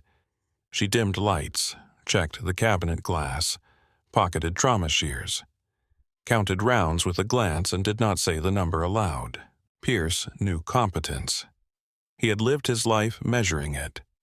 This was not the competence of a nurse improvising under stress. This was choreography, a terrible one. Grace, he said. She did not stop. Not now. What were you? She paused only long enough to look at him. Retired. The word landed with more weight than any title. The radio at her waist crackled. Marsh missed check. Team 2 moving. Grace turned the volume lower. Pierce whispered, They are coming. Yes. What do we do? Grace looked at his hands on Caleb's wound. You keep doing that. I cannot stop the bleeding like this forever. You do not need forever. How long? Grace looked toward the hall. Long enough. Pierce hated that answer. He also understood it was the only one available. Caleb's eyes followed her. You are hurt. Grace looked down at the blood on her sleeve. Not enough. Liar. Patient. Coward. That stopped her. She turned to him. His face was gray, but his eyes were alive with the same stubborn fire she remembered from another life. You ran from the work, Caleb said, breath thin. Not from the blood. From us. Grace stepped closer to the bed. I left because every room became the same room. Every man on a table had the same face. Every order came with a body count someone called acceptable. Caleb's expression shifted. I know. No, you don't. I know enough. You stayed. I had men. I had ghosts. Pierce lowered his eyes. He had no place in this conversation, and for once he seemed to know it. Caleb's grip tightened weakly on the bed rail. Raven. Grace's jaw set. My name is Grace. Then be Grace. But do not freeze. She looked at him for a long second. Outside the room, somewhere beyond the sealed doors, something metallic clicked. Grace turned. Her voice was calm again. Pierce, on my count, lower the bed flat by 2 inches. Pierce stared. Why? You asked what to do. This is what to do. He reached for the control. Grace moved to the wall panel and killed the room lights. The ICU dropped into blue shadow lit by monitors' pump screens and the red pulse of emergency strobes from the corridor. Caleb became a shape under blankets and tubes. Pierce became a pale outline at his side. Grace disappeared into the dark near the door. The click sounded again. Badge access attempt. Denied. Another. Denied. Then silence. Pierce whispered, "They cannot get in." Grace's reply came from the darkness. "They can." The corridor lights flickered. A dull pop sounded from the access panel outside the secure wing. Not loud. Controlled, professional. The fire doors released with a heavy mechanical sigh. Pierce closed his eyes. Grace raised the weapon. Through the narrow gap in the blinds, she saw 3 shapes enter the hall. Dark clothing. Rifles tucked tight. Clear visors. No insignia. They moved with confidence but not carelessness. They expected a frightened medical floor and 1 wounded soldier. They did not expect Grace. The first man pointed toward room 7. The second moved toward the nurse's station. The third watched the rear. Grace did not fire. Not yet. Maddie had 2 rooms to cross. The first mercenary reached the glass wall outside room 7 and lifted a hand signal. Pierce's breathing grew loud. Caleb whispered, "Tell him to breathe through his nose." Grace did not take her eyes off the hallway. "Doctor." Quiet breath. Pierce obeyed. The mercenary tried the door. Locked. He leaned closer to the glass, attempting to see through the partial blinds.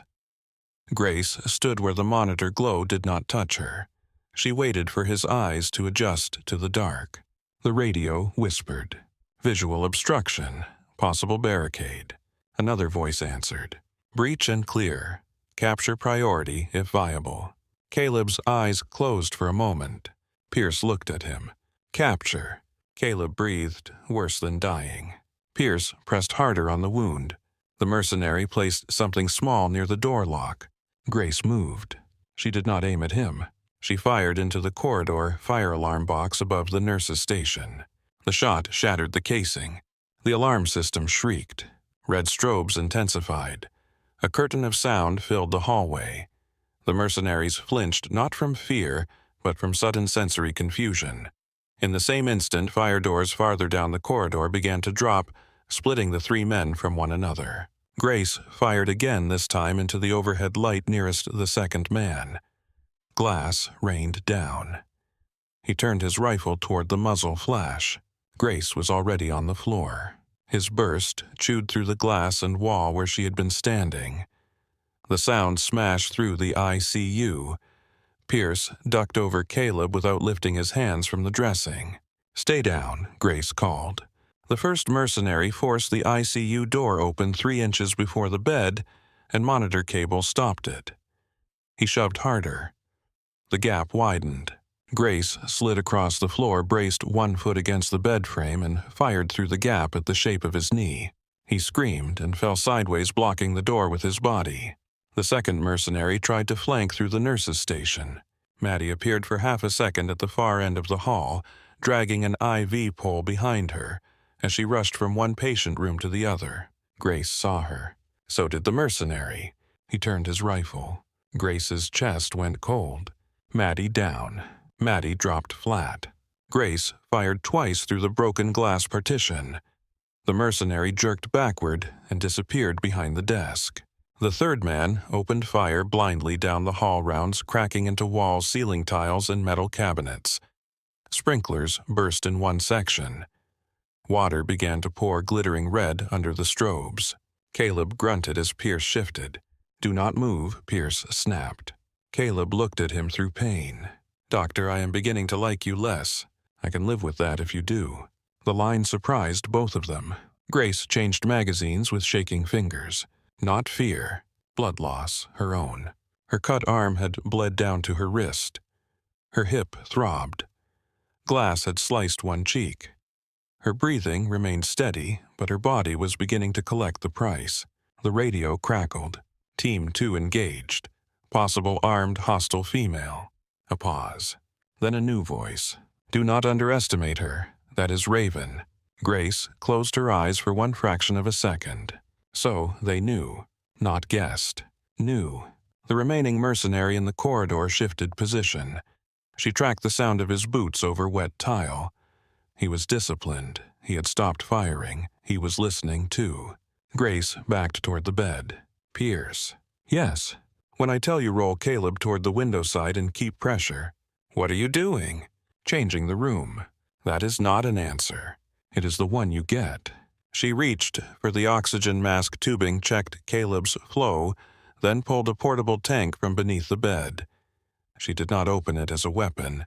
She set it between Caleb and the door like a shield metal against the bed frame. The mercenary at the hall called out, "Grace Holloway. We only want Commander Stone. Walk out and you live." Pierce looked at her. Grace said nothing. The voice continued, "You think your old friends are coming? They are busy following false signals across the city. You have maybe 4 rounds left. 1 wounded man, 1 doctor who looks like he has never been in a real fight, 1 nurse hiding in a closet." Maddie's voice came through the red emergency phone speaker near the wall, faint and shaking. Grace. Grace moved to it, keeping low. "Maddie, I called security. No answer. I called Dr. Roth. She picked up. She is calling everyone. She said she is on her way. Where are you?" "Med room. Stay there. There is someone outside." Grace looked down the corridor through the broken glass. The 3rd mercenary was still near the nurse's station. The 2nd was down, but moving. The 1st was trapped near the ICU door. That meant another team had entered from the west side. Grace felt the map change. Maddie listened carefully. "Is the medroom door locked?" "Yes." "Is the crash cart inside or outside?" "Outside." "Good. Stay away from the door. Get behind the refrigerator unit." "I am scared." "I know. I do not want to die in here." Grace's voice lowered. "You are not dying in there. Put the phone down, but do not hang up. I need to hear what happens." Maddie sobbed once, then muffled it. Grace turned to Pierce. "West corridor is compromised." Pierce's face tightened. "That leads to the family waiting room and staff elevators. Can it be sealed?" From the nurse's station, Grace looked at the broken glass, the wet floor, the mercenary waiting in the red strobes. "Of course it can." Caleb's eyes opened. "Bad idea. Most of my good ones start there. You are slower than you think." "I know." That was what scared him. Grace checked Caleb's pulse at the neck, then looked at Pierce. "He drops below 80 systolic, you increase the pressure by 2. Not more. His heart cannot take a jump." Pierce stared at her. "You know vasopressors." Grace gave him a look. He almost apologized. Instead, he nodded. "Below 80, increase by 2. Chest dressing stays sealed. If he coughs, blood turn him towards you, suction, then pressure."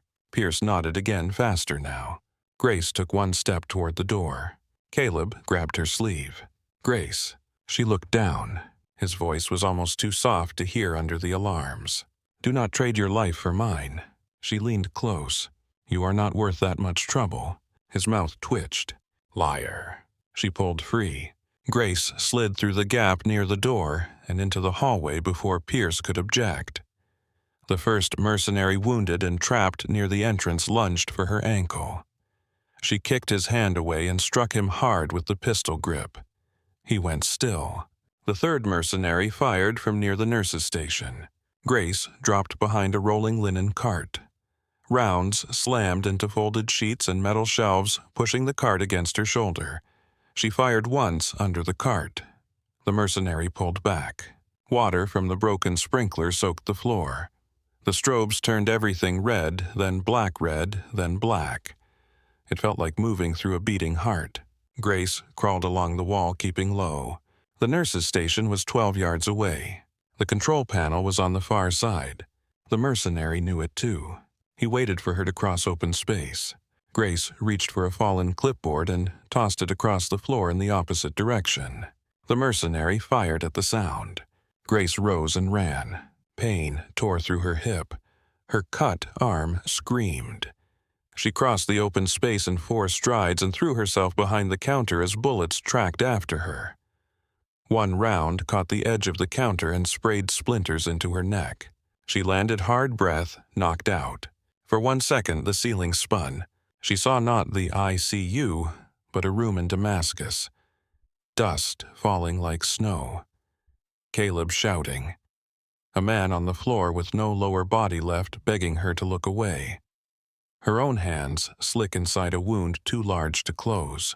The memory tried to swallow the present. Then Caleb's voice came from room 7, ragged but furious. Raven breathed. Grace inhaled. The world returned. Red lights. Wet tile. Gunfire. Denver. She reached up and found the security panel by touch. Her fingers slipped on blood and water. The screen asked for a badge. She used Marcia's stolen card. Access denied. Of course. She tried again with her own. Access limited. The mercenary advanced along the far side of the counter. Grace heard him coming. 3 steps. 2. She slammed her fist into the manual fire control beneath the panel. The west corridor doors began to close. A shout came from that direction. A man was caught on the wrong side. Another forced himself through before the doors sealed. Not enough to stop the attack. Enough to split it. The mercenary rounded the counter. Grace grabbed a drawer and yanked it open into his knees. He stumbled. She came up under his rifle, drove the muzzle high, and slammed him backward into the counter. He was larger than she was armored, furious. He swung a hard elbow into her temple. Light burst behind her eyes. She nearly fell. He seized her by the vest of her scrub top and smashed her against the wall. Raven, he snarled. You are older than the stories. Grace spat blood onto his glove. So are you. He drew a sidearm. Before he could angle it down, a metal IV pole struck him across the back of the head. Not hard enough to drop him. Hard enough to turn him. Maddie stood at the edge of the station barefoot in soaked socks, both hands clenched around the pole face, terrified and blazing. The mercenary turned toward her. Grace drove her thumb into the soft space beneath his jaw and ripped his balance sideways. He choked. She stripped the sidearm from his loosening grip and struck him twice. He collapsed against the counter, then slid down. Maddie stood frozen. Grace grabbed her arm and pulled her down as gunfire cracked from the west corridor. Rounds tore through the wall above them. I told you to stay hidden, Grace said. Maddie was shaking so hard her teeth clicked. I heard him hurting you. Grace looked at her. For half a second, the old and new worlds touched. A young nurse with no weapon but an IV pole had crossed a hallway under fire because someone needed help. Grace's voice softened. That was stupid. Maddie nodded, crying. I know. It was also brave. Maddie wiped her face with her sleeve. Am I fired? Probably not tonight. Another shot struck the counter. Grace shoved Maddie toward the medication room. Go. This time Maddie went. Grace rose enough to see the west corridor. 2 men were behind the sealed fire door glass, trying to force it. One had made it through and was moving low along the wall toward the room 7. Grace had 1 stolen sidearm and too few rounds. The radio crackled again. Command hostile remains active. Marsh down. Request permission to terminate all witnesses. A pause. Then the answer. Granted. Grace's face went still. All witnesses meant Pierce, Maddie, the 2 patients in dark rooms, every civilian between Black Meridian and the capsule inside Caleb. Grace looked toward room 7. Pierce was still at Caleb's bedside, one hand pressing the wound, the other adjusting a pump with clumsy precision. Caleb watched the door, helpless rage burning in his eyes. The mercenary from the west moved closer. Grace aimed, but her vision doubled for a second. The blow to her head had done more than she wanted to admit. She blinked hard. The man blurred, sharpened, blurred again. She fired. The round struck the wall beside him. He turned toward her. Grace fired again.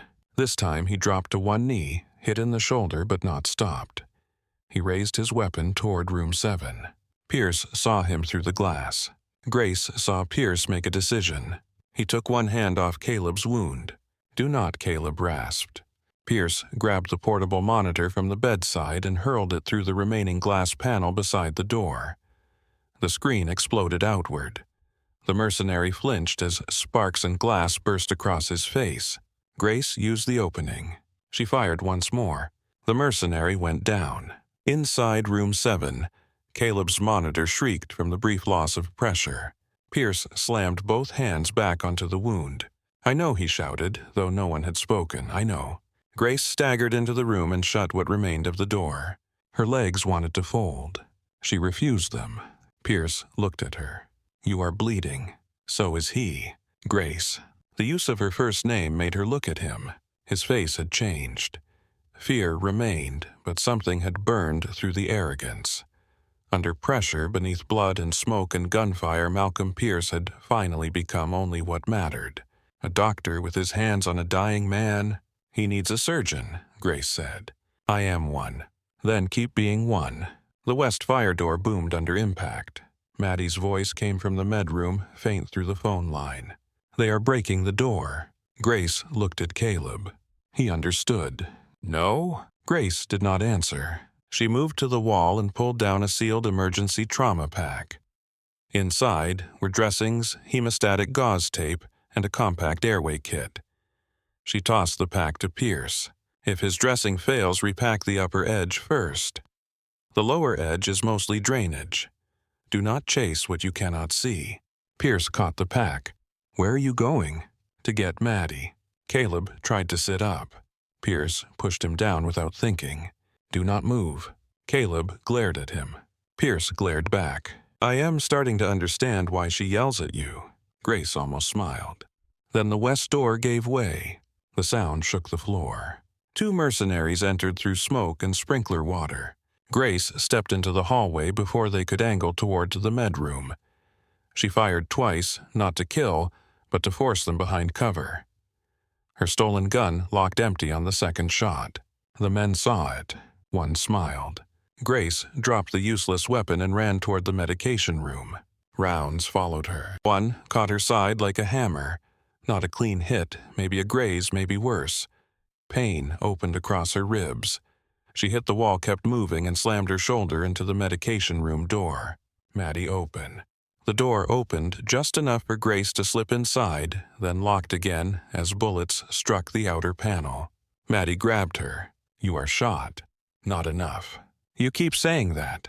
"Because I keep not dying." Grace looked around the medication room. Small space. Refrigerator, cabinets, emergency phone, no exit. A terrible place to hide. A decent place to delay. The mercenaries outside approached with more caution now. They had learned. Grace pressed her ear to the door. 2 sets of boots. One close. One covering. She looked at Maddie. "Can you crawl?" "What?" "Can you crawl through the lower supply pass?" Maddie looked toward a small service hatch near the floor used for sending sealed med bins to the adjacent clean utility room. "It is too small." "For me." Maddie shook her head. "No." Grace gripped her shoulders. "Yes. I am not leaving you. This is not a vote." Maddie's face crumpled. "Grace." Grace softened. "You wanted to know why I am calm. It is not because I am not scared. It is because fear gets smaller when you give it a job. Your job is to crawl through that hatch, get to room 7, and help Pierce keep Caleb alive. I cannot." "You can." "I am just a nurse." Grace's eyes hardened not with anger at Maddie, but at every voice that had ever taught her to say just. "No. You are a nurse. That means when everyone else freezes, you put your hands where life is leaking out and you hold." Maddie stared at her through tears. The door handle moved. Grace turned. "Go." Maddie dropped to the floor and crawled toward the hatch.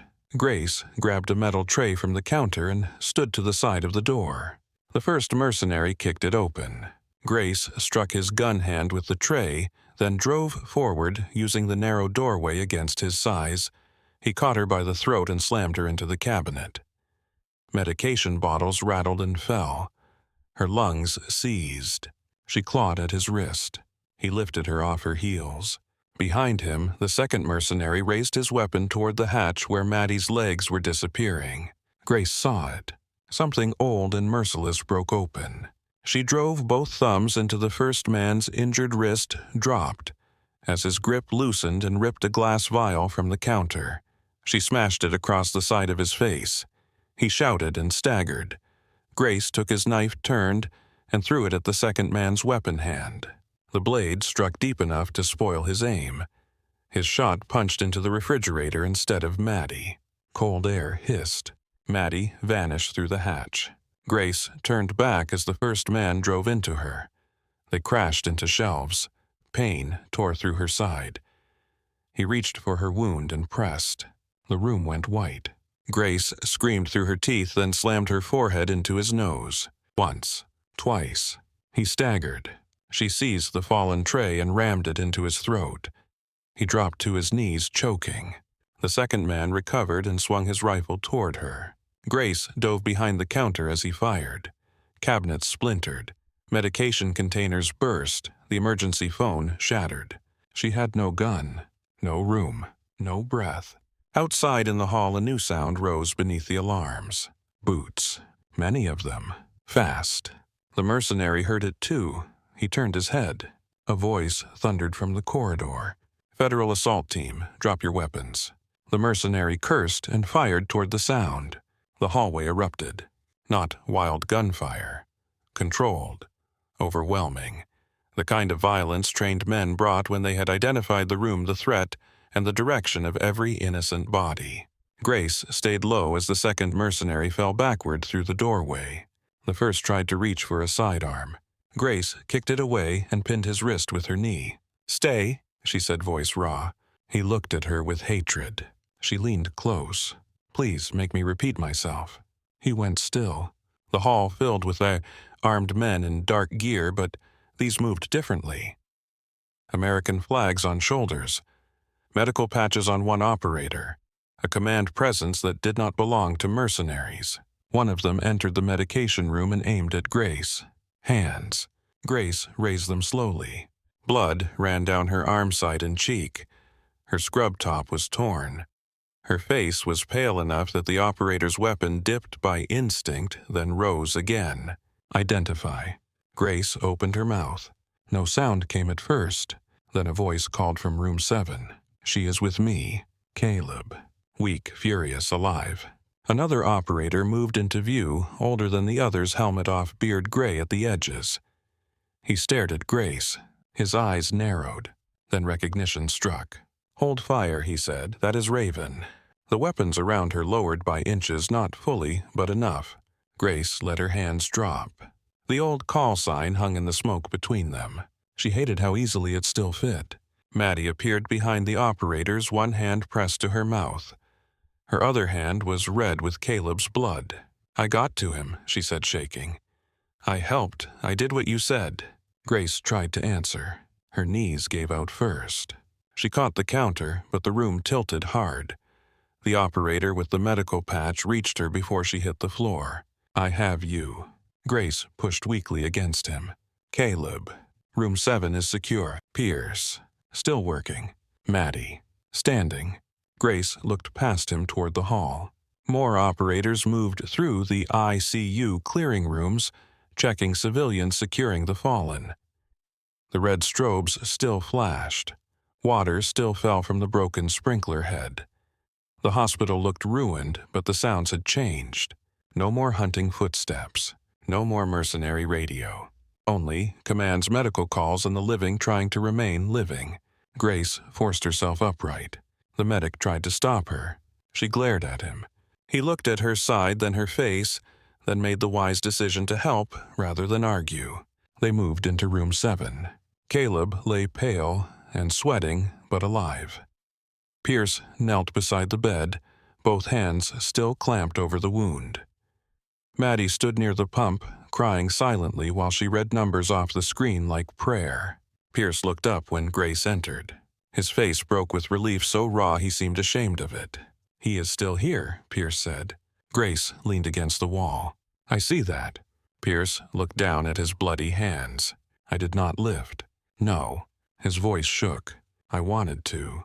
I know. But I did not." Grace nodded. "Good." Caleb turned his head toward her. "You look terrible." Grace closed her eyes for a second. "You always did know how to talk to women." He tried to smile, then grimaced.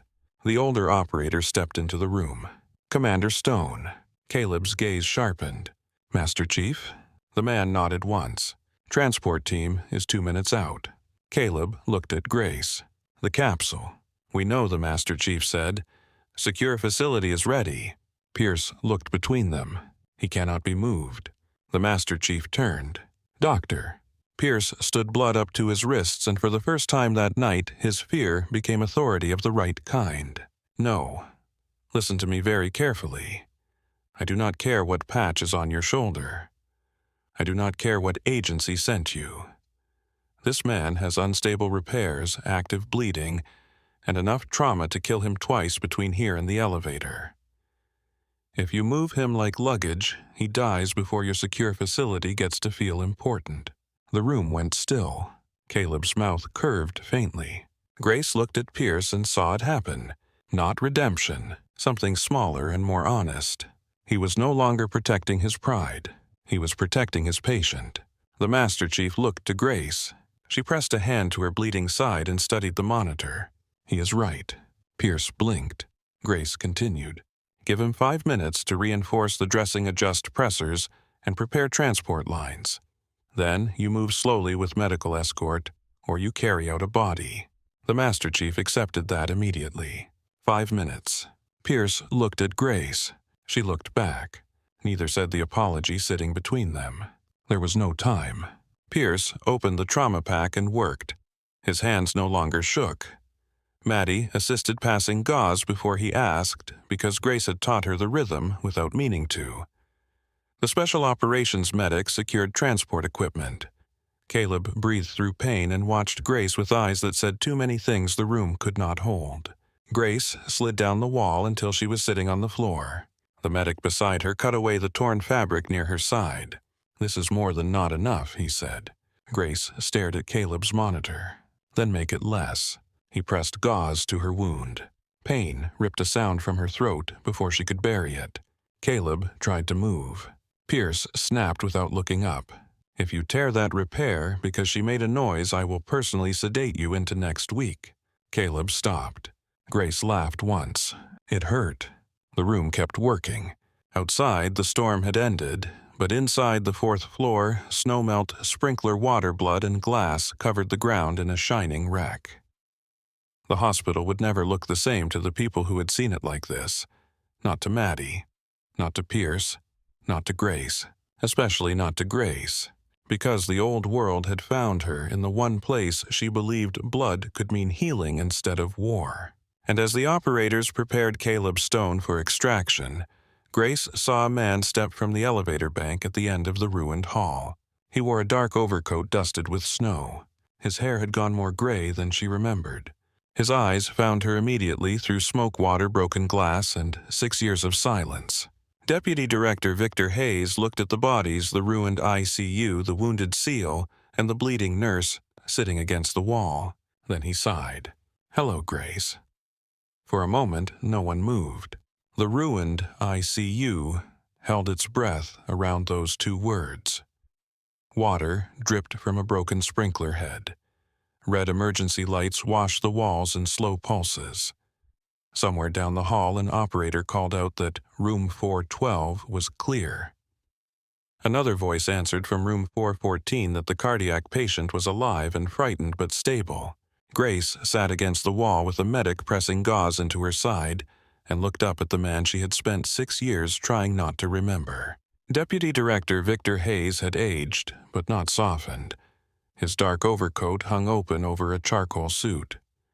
Snow melted on his shoulders. His face was lined deeper than before, carved by sleepless rooms and classified grief. He carried no visible weapon. Men like Hayes did not need to.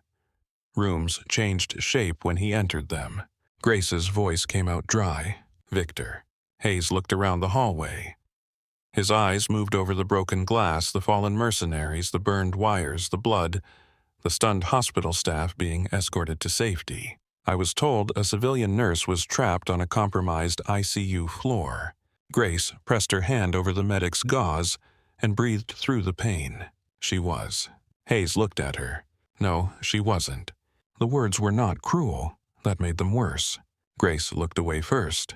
Inside room 7, Pierce worked over Caleb with the fierce concentration of a man trying to repair more than tissue. Maddie stood beside him, handing him supplies with trembling hands that no longer hesitated. The special operations medic checked transport lines and called out numbers. Caleb lay pale and furious beneath the monitors, alive by stubbornness medicine and the hands of people who had finally stopped arguing over who deserved to touch him. Hayes stepped closer to the doorway. Commander Stone. Caleb turned his head slightly. "Sir, you look like hell." Caleb's mouth curved. "Been busy." Hayes's eyes flicked to Grace. "So, I see." Pierce did not look up from the dressing. "If you are in charge, then you can wait outside until this patient is ready to move." The room went quiet in a different way. Several operators looked at Pierce as if he had just stepped into traffic. Hayes turned his attention to him. "And you are?" "Dr. Malcolm Pierce, Chief of Trauma Surgery. This is my patient." His voice shook on the last sentence, but he did not take it back. Grace watched Hayes evaluate him. Not his title. His hands. The blood on his sleeves. The pressure dressing secured with ugly effective precision. The monitor numbers. The fact that Caleb was still breathing. Hayes nodded once. "Then tell me when he can move." Pierce blinked, surprised by the absence of a fight. 2 minutes. Maybe 3. He needs full transport support, blood running, pressors stable, and someone who understands his surgical repairs at his side. Hayes looked toward the special operations medic. The medic shook his head. "I can manage field transport, but I did not see the repair." Pierce said, "Then I go." Grace's eyes lifted. Pierce felt her looking and kept his gaze on the dressing. Caleb gave a weak rasp of a laugh. "You hate me that much, Doc." Pierce secured the last strip of tape. "I hate preventable death." Caleb closed his eyes for half a second. "That makes 2 of us." Hayes watched Pierce a moment longer, then nodded. "You ride until transfer is complete. After that, you follow instructions from my medical team." Pierce finally looked up. "I will follow instructions that do not kill him." A faint expression crossed Hayes's face.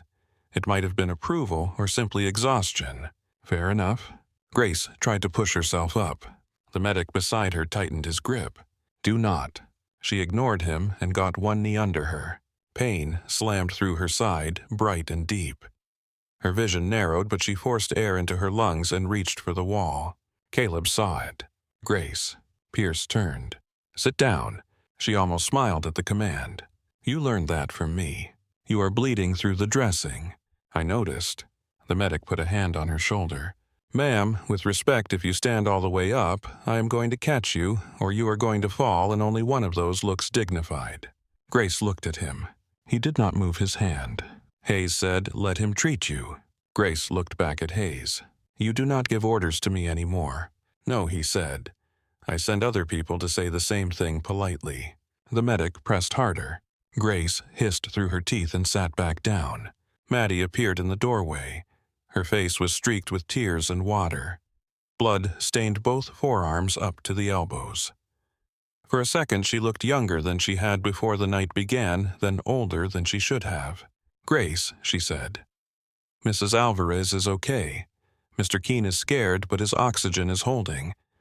Dr. Roth is downstairs with security. She is trying to keep people away from the elevators." Grace nodded. "You did good." Maddie's chin trembled. "I hit a man with an IV pole."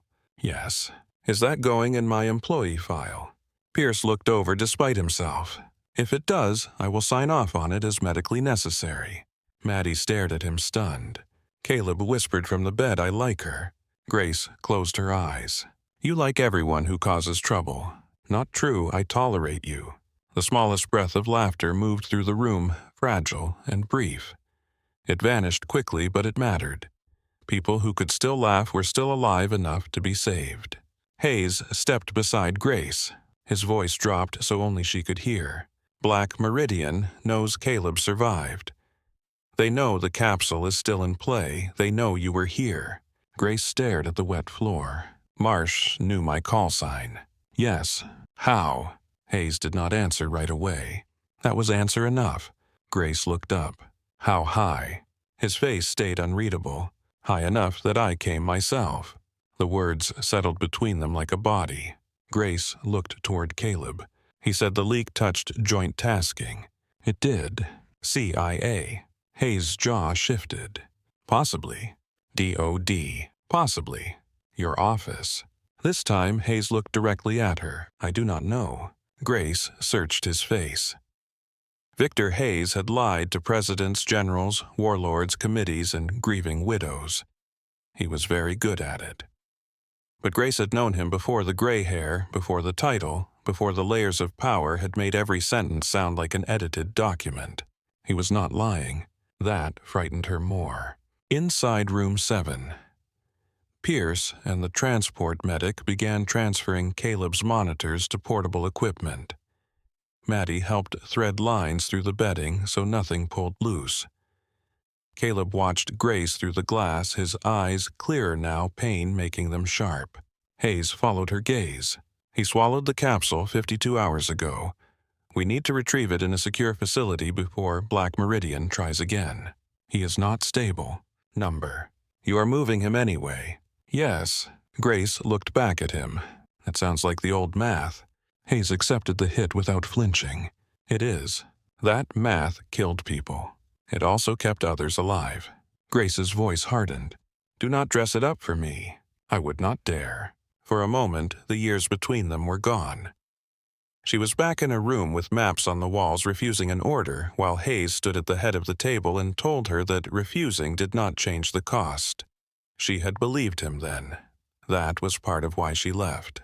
Belief was dangerous when it taught you to bury your own soul for the mission. Hayes looked at her side. You need surgery. It is a graze. It is not. Then I need a better lie. His face softened by a fraction. You always did. The operators moved Caleb from the bed to the transport stretcher. Even with 6 trained people, even with Pierce guiding every line, the transfer nearly broke him. Caleb's face turned gray. His heart rate jumped. The monitor protested in sharp tones. Pierce leaned in one hand on the dressing, one hand adjusting the line near Caleb's shoulder. Slow, Pierce said. I said slow. He is not a crate. No one argued. Caleb breathed through the pain, jaw clenched hard enough to crack teeth. Grace pushed herself upright again despite the medic's protest. This time, he helped her probably because stopping her would have taken more strength than the moment allowed. She stepped to Caleb's side. His eyes found hers. You look worse standing. You look worse lying down. Still charming. You said that already. I have lost blood. I noticed that too. His hand shifted on the stretcher. Grace took it before she could decide not to. For 1 second, the room dropped away. 6 years ago, she had left without saying goodbye. Not to him. Not to the men who survived. Not to the ghosts who followed anyway. She had believed disappearance was kindness. The living could not ask questions if she became a rumor. The dead could not accuse her if she stopped speaking their names. But Caleb had carried her call sign like an unclosed wound. His fingers tightened weakly around hers. You found peace? He asked. Grace looked at the hospital around her. The broken glass. The blood. The terrified nurse. The humbled surgeon. The wounded soldier. Number. His eyes softened. Did you get close? She swallowed. Yes. That was the truth that hurt. Pierce stepped beside them. We have to move. Grace released Caleb's hand. Hayes's team rolled the stretcher toward the corridor. Pierce walked with them, one hand never far from the wound. Maddie followed 2 steps before Grace caught her wrist. Not you. Maddie stopped. But I can help. You already did. I want to go. I know. Maddie looked toward the elevator, then back at Grace. You are leaving too. Grace did not answer. Maddie's eyes filled again. You are not coming back, are you? The question was too young and too honest for the hallway they stood in. Grace looked at the nurse station, at the scuffed floor, at the supply cabinet with the sticking lower shelf, at the rooms where strangers had trusted her with their pain. She had never allowed herself to love the place. Loving something made it leverage. But somewhere between night shifts and quiet saves, she had grown roots anyway. I do not know, she said. Maddie shook her head. Yes, you do. Grace had no answer for that. Maddie reached up and touched the blood-stained sleeve of Grace's scrubs. What am I supposed to tell people? Grace looked at her. Tell them the truth you are allowed to tell. What truth is that? Grace took a breath. That you kept your patient alive. Maddie blinked through tears. That is not enough. It is more than most people ever get. Maddie stepped forward and hugged her. Grace froze. Her arms stayed at her sides for half a second too long. Then slowly, she lifted one hand and rested it against Maddie's back. The young nurse shook silently. Grace closed her eyes. This was the part of leaving that she had forgotten. Not the bag packed in the dark. Not the new name. Not the safe house or the quiet phone call. The part that hurt was always the person who had not known they were saying goodbye until the goodbye had already started. When Maddie pulled away, Grace touched her shoulder. The supply room on 4 has a drawer that sticks. Maddie wiped her face. I know. No, you do not. It sticks because the back rail is bent. Kick the lower left corner before you pull. Maddie laughed once through tears. That is what you are giving me. Grace nodded. And do not let Pierce skip timeout protocol when he is rushing. From the corridor, Pierce's voice called out. I heard that. Grace looked toward him. Good. Pierce stood beside the elevator with Caleb's stretcher blood on his gown and exhaustion across his face. The old Pierce would have turned that moment into a battle. This one simply held her gaze. Hayes waited inside the elevator with the operators. Pierce walked back to Grace before stepping in. For a moment, neither of them spoke. He looked at her badge. Grace Holloway, R.N., then at her face. I called you only a nurse. Yes. His throat moved. I was wrong. Grace said nothing. Pierce looked toward Maddie, then at the ruined ICU. No, that is too small. I was not just wrong, I was dangerous. The admission cost him. Grace could see it. Not because he hated truth, but because this truth had cut through the version of himself he had protected for years. She let him stand inside it. Finally, she said, you listened when it mattered. Pierce gave a bitter breath. Too late. Late is better than never if the patient survives. He looked toward Caleb. Will he? Grace followed his gaze. I do not know. Pierce nodded. For the first time, he seemed to understand that not knowing was not weakness. It was medicine. He reached into the pocket of his coat and pulled out her hospital badge. At some point during the chaos, the clip must have torn loose. The plastic was cracked. Her photo was smeared with blood. He held it out. Grace took it. Their fingers brushed. Pierce said quietly, for what it is worth, you were the best person in that trauma bay before I had any idea why. Grace looked down at the badge, then back at him. That is the part you should have noticed. Pierce's face tightened, but he did not look away. Yes, he said, it is. Hayes called from the elevator. Grace. The name sounded different from him. Not a call, not yet an order. A door opening onto a place she did not want to go. Grace looked at the badge one last time. The plastic rectangle weighed almost nothing. 3 years of trying weighed more. She walked to the nurse's station and placed the badge on the counter beside a roll of medical tape and an abandoned coffee cup. The cracked photo faced upward. Grace Holloway, R.N. Maddie covered her mouth. Pierce watched in silence. Grace turned back toward the elevator. The operators stood inside around Caleb's stretcher. Pierce joined them and took position near Caleb's side. The transport medic hung blood from a pole secured to the stretcher frame. Hayes stood at the back, eyes on Grace. Caleb turned his head as she stepped in. You coming? Grace looked at him. Someone has to keep you alive. Pierce cleared his throat. I'm literally standing right here. Caleb's mouth twitched. Then she can supervise. For a second, Grace almost felt like herself. Not Raven. Not the ghost Hayes had come to collect. Not the quiet nurse disappearing from the hospital floor. Just Grace, tired and bleeding and trapped between two lives that had both demanded too much. The elevator doors began to close. Maddie stood in the hallway, crying openly now. Dr. Roth appeared behind her breathless hair-loose eyes, taking in everything at once. She saw Grace in the elevator and understood more than anyone had told her. She lifted one hand. Not a wave exactly. A witness. Grace lifted hers in return. The doors slid shut. Inside the elevator, the sounds changed. The alarms muffled. The ruined hallway disappeared. The small space filled with the hum of descent, the pump clicks, Caleb's rough breathing, and Pierce quietly reading numbers from the monitor. Hayes looked at Grace's wound. "You are going straight to surgical care when we land." Grace leaned against the wall. "Where are we going?" "A secure military medical facility outside the city." "Name?" Hayes looked at her. She laughed once weakly. "Right, stupid question." Caleb's eyes half closed. "Raven." Grace looked at him. "My name is Grace." He held her gaze. "I know." This time the words did not fight each other. The elevator opened into a service bay beneath the hospital. Cold air rushed in.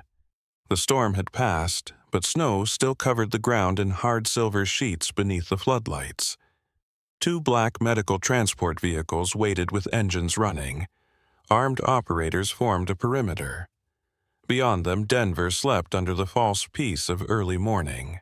Grace stepped out and nearly fell. Pierce caught her by the elbow. She looked at his hand. He let go immediately. "Sorry." She steadied herself. "Thank you."